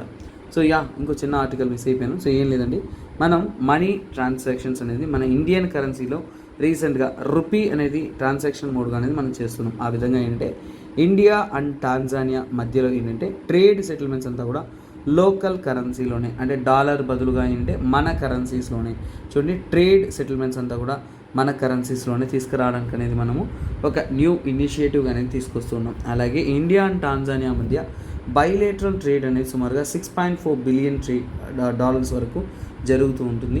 సో ఈ యొక్క ట్రేడ్ అనేది ఇక్కడ నుంచి ఏంటంటే రూపీ అలాగే లోకల్ కరెన్సీస్ ద్వారా చేయడానికి అనేది మన గవర్నమెంట్ ద్వారా ఏంటంటే ఒక సైన్ అనేది డిసైడ్ అనేది చేస్తున్నారనమాట. This is what. సో ఇంకో చిన్న ఆర్టికల్ ఉంది, సో ఇది కూడా కంటిన్యూ చేస్తాను. సో ఇక్కడ చూసేద్దాం. ఏంటంటే రీసెంట్గా ఐఐటి ఖరగ్పూర్ తరపు నుంచి ఒక ఎవిడెన్సెస్ అనేది కనుక్కున్నారండి. ఏంటంటే చూడండి, హైయెస్ట్ యాన్యువల్ రెయిన్ఫాల్ ఉన్న దాంట్లోనే అత్యధికమైన వర్షపాతం ఎప్పుడు పడిందంటే 66 మిలియన్ ఇయర్స్ ఎగో అనేది పడినట్టు ఎవిడెన్సెస్ అనేది కనుక్కోవడం అనేది జరిగింది. సో అంటే హైయెస్ట్ యాన్యువల్ అంటే ఒక సంవత్సరంలో పడిన వర్షపాతం అనేది చాలా వరకు, ఫర్ ఎగ్జాంపుల్ అంటే ఒక డెక్కన్ ట్రాప్ ప్రాంతంలో జరుగుతున్న వల్కానిజం జరుగుతున్న కాలంలో ఆ టైంలో ఏంటంటే అప్పుడు ఏంటంటే ఇంకా హిమాలయాలు ఫామే కాలేదు. 66 మిలియన్ ఇయర్స్ అంటే మనకి హిమాలయాలు ఫామే కాలేదు. ఒక 10 మిలియన్ ఇయర్స్ బ్యాక్ అంటే హిమాలయాలు అనేది ఫామ్ అయింది. అలాగే ఏంటి, సో దీన్ని ఎలా వాళ్ళు ఫైండ్ చేశారంటే nano scale secondary ion mass spectrometry అనే ఒక పద్ధతిలో ఏంటంటే వాళ్ళు ఆక్సిజన్ యొక్క ఐసోటోప్స్ని వీటన్నిటిని ఈ యొక్క ఫాసిల్ ట్రీస్లో స్టడీ చేస్తూ, ముఖ్యంగా అంటే క్రెటేషియస్ పీరియడ్ అంటాం, ఆ పీరియడ్ కాలంలో మీరు జియాలజికల్ టైమ్స్కి వెళ్ళి చూడండి, అక్కడ మీకు క్రెటేషియస్ పీరియడ్ అంటే తెలుస్తుంది. That is very very crucial. So అలాంటప్పుడు ఆ కాలంలో ఏంటంటే హైయెస్ట్ ట్రాపికల్ రెయిన్ఫాల్ అనేది ఇండియాలో ఎక్స్పీరియన్స్ చేస్తున్నారని చెప్తున్నారు. ఎందుకంటే అలాంటప్పుడు సో చూడండి, increase in rainfall waning in the early Palaeocene, అంటే పాలియోసిన్ ఈ పీరియడ్లో వస్తున్నప్పుడు అంటే మనకి పాలియో అట్మాస్ఫిరిక్ చేంజెస్, అంటే పాలియో కార్బన్ డైఆక్సైడ్, అంటే ఆ కాలంలో ఉంటున్న కార్బన్ డైఆక్సైడ్ కంటెంట్ అనేది కొద్దిగా ఇంప్రూవ్ అవుతూ ఏంటంటే రెయిన్ఫాల్ అనేది రెడ్యూస్ అనేది అవుతుంది అనమాట. సో చాలా వరకు తీసుకున్నప్పుడు so mostly excepting the arid and semi arid regions modern annual rainfall, అంటే యావరేజ్ రెయిన్ఫాల్ ఎంత ఉంది, 1000 నుంచి 1200 మిల్లీమీటర్స్ వరకు వర్షపాతం ఉందని చెప్తున్నారు. ఇవన్నీ కూడా ఏంటి రీసెంట్ స్టడీస్లో అనేది అవుట్కమ్గా అనేది చెప్పడం అనేది జరిగిందనమాట. But this don't has any value in examination అనుకుంటారు. బట్ జస్ట్ గుర్తుపెట్టుకోవాలి ఎలాంటి టైంలో టెక్ అండ్ ట్రాప్స్ ఇప్పుడు ఒక రివిజన్ లాగా మనం జాగ్రఫీ చదువుతున్నాం, జాగ్రఫీ నుంచి ఒక రివిజన్ లాగా ఉంటుంది. That is one thing. So guys 2023 paper అంటేనే చాలా టఫెస్ట్ పేపర్ అని అందరూ నమ్మారు. కానీ నేను ఏంటంటే అందులో ఉంటున్న ఈజియెస్ట్ క్వశ్చన్స్ మీకు కలెక్ట్ చేసి మీకు పోస్ట్ అనేది చేస్తున్నాను. చాలా వరకు ఒక బేసిక్ ఐడియా ఉంటేనే సింపుల్ ఆన్సర్ చేసేయచ్చు అనే విధంగా రీసెంట్గా జరిగిన ప్రిలిమ్స్లో అడిగిన వన్ ఆఫ్ ద సింపుల్ క్వశ్చన్స్ని మీకు అడుగుతాను. Which one of the following reasons was Dhanyakataka which flourished as a prominent Buddhist centre and the Mahasanghikas located. ఈ యొక్క ధన్య కటక అనేది ఎక్కడ లొకేట్ అయ్యింది అనేది క్వశ్చన్ అండి. సో దిస్ ఇస్ ఇట్ అండి. సో ఇంతటితో ఏంటంటే ఈ సెషన్ అనేది ఎండ్కి వచ్చేసింది. సో మీ యొక్క వాల్యుబుల్ కమెంట్స్ ఏదైతే ఉన్నాయో అవి మర్చిపోకుండా పోస్ట్ చేయండి. So everybody very good morning. ఇంకా అంతకు మించి ఏం లేదు, ఎందుకంటే ఎర్లీ మార్నింగ్ 2 అయిపోయింది. So but no issues guys. So మీకు ఖచ్చితంగా మీ యొక్క రిప్లైస్ వల్లనేనండి ఇంత లేట్ అయినా కానీ కంటెంట్ చేయడానికి ఒకటే కారణం. సో చూడండి, so even I feel sleepy now, so I'm gonna sleep. Good night to everyone. But thing is that ఒకటే చెప్తున్నాను, మీ యొక్క వాల్యుబుల్ కమెంట్స్ ఏవైతే ఉంటాయో ఐ కీప్ ఫాలోయింగ్ దెమ్ అండి. మీరు ఎంతమంది మనల్ని ఫాలో అవుతున్నారు, మన యూట్యూబ్ కంటెంట్ ఫాలో అవుతున్నారు, ఎంతమంది రెగ్యులర్గా స్టడీ చేస్తున్నారు, గైడెన్స్లో ఎవరైతే ఫాలో అవుతున్నారో వాళ్ళందరినీ కూడా నేను చూస్తూనే ఉంటాను. బట్ థింగ్ ఈజ్ దట్ అంటే ఇక్కడ ప్యాసివ్ ఇంటరాక్షన్ ఉండగలదు కానీ యాక్టివ్ ఇంటరాక్షన్ చేయలేను. ఎందుకంటే 1 డేలో నేను ఎక్కువ కంటెంట్ డెలివరీలో కాన్సన్ట్రేట్ చేయడం వలన ఇంటరాక్షన్ అనేది ఒక ఇంపాసిబుల్ కాన్సెప్ట్ అండి. బట్ థింగ్ ఈజ్ దట్ అంటే మీకు క్వాలిటీ కంటెంట్ ఇవ్వడంలో నా ప్రయత్నం నేను వేస్తున్నాను. కాబట్టి even I don't reply to you, I don't interact with you, I just see you guys. మీ సక్సెస్ అనేది నేను చూస్తూనే ఉంటాను. మీ యొక్క గెలుపు కోసం నా పోరాటం అనేది కొనసాగిస్తూనే ఉంటాను. నా క్వాలిటీ కంటెంట్ అనేది ఎప్పుడూ కూడా మీకు అద్భుతంగా అనేది అందించడానికి ఇంకా ఎఫెక్టివ్ మెథడ్స్ అనేది నేను తీసుకొస్తూనే ఉంటాను. సో కైండ్లీ గైస్ నా తరపు నుంచి keep following, keep fighting, keep learning. So ఇంకా కూడా మీరంతా కూడా సక్సెస్ అవ్వాలని కోరుకుంటున్నాను. So keep working. సో చాలామంది టైం సరిపోవట్లేదు, ఏవేవో ఇష్యూస్ చెప్తూ ఉంటారు స్టూడెంట్స్ నన్ను అప్రోచ్ అవుతూ. వాళ్ళందరికీ ఒకటే చెప్తున్నానండి, చాలామంది ఏంటంటే సో చూడండి, మీరు హార్డ్ వర్క్ చేశారంటే కాలం తనంతట తాను గెలుపుని తీసుకొచ్చేసి మీ చేతిలో పెడుతుందండి. సో మీ గెలుపు అనేది ఎక్కడ ఉంటుందంటే మీరు చేసే ప్రయత్నంలో ఉంటుంది. గెలుపు అంటే వచ్చే రిజల్ట్ కాదు, మీరు చేసే ప్రయత్నం అని గట్టిగా నమ్మండి. మీ ప్రయత్నం సక్రమంగా ఉందో లేదో అప్పుడప్పుడు మిమ్మల్ని మీరు ప్రశ్నించుకుంటూ ఉండండి. అక్కడే మీకు తెలిసిపోతుంది, నేను సక్రమంగా ప్రయత్నించట్లేదు ఈ ఎగ్జామ్కి, ఇంకా నాకు ఎందుకు గెలుపు అనేది వరిస్తుంది అనేది మీ ప్రశ్నగా ఉండాలి. సింపుల్ లాజిక్ అండి. మీరు ప్రయత్నిస్తున్న సమయంలో మీ ప్రయత్నం సక్రమంగా ఉందా లేదా అని మిమ్మల్ని మీరు ప్రశ్నించుకుంటే చాలు. ఓకే, నేను చదువుతూ మళ్ళీ ఒక సినిమా చూస్తున్నాను, చదువుతూ టిక్టాక్ చూసుకున్నాను, ఫ్రెండ్స్తో టైం వేస్ట్ చేస్తున్నాను, ఇవన్నీ కూడా సరైన ప్రయత్నాలు కాదండి. మిమ్మల్ని మీరు ప్రశ్నించి చూసుకోండి, మీ ప్రయత్నం సక్రమంగా ఉందా లేదని. మీ ప్రయత్నం సరిగా ఉంటే గెలుపు మిమ్మల్ని వరిస్తుంది. There is no other option అండి. గెలుపు అనేది ఎవరో ఒకరి సొత్తు కాదు, అది ప్రతి ఒక్కరి యొక్క సొత్తు. అది మీ ప్రయత్నంలో దాగి ఉంటుంది. సో మీ యొక్క వర్క్ అనేది hard work, qualitative work, smart work అనేది ఎన్నడూ కూడా స్టెప్ డౌన్ చేయకండి. ఎఫెక్టివ్గా వర్క్ చేస్తూ ఉండండి. ఎస్పీఆర్ సార్ ఎప్పుడు కూడా మీతో ఉన్నారనేది ట్రస్ట్ చేయండి. You believe in this. So ఇక్కడ చూడండి, ఒక టీచింగ్ కోసం మేము ఎంత ఎఫర్ట్స్ పెడుతున్నామో, మీరు గెలవాలనుకున్నప్పుడు మీరు ఇంకా ఎంత ఎఫర్ట్స్ పెట్టాలో ఒకసారి గుర్తు తెచ్చుకోండి. That is what guys I wish from your side. So keep working, hard working, work hard, work hard, work hard until unless the success comes in front of your door and knocks your door. That is one thing remember clearly. This is me, SPR, signing off. Have a nice day. So guys, with a positive note, be positive. Have a nice day. Bye bye. Take care.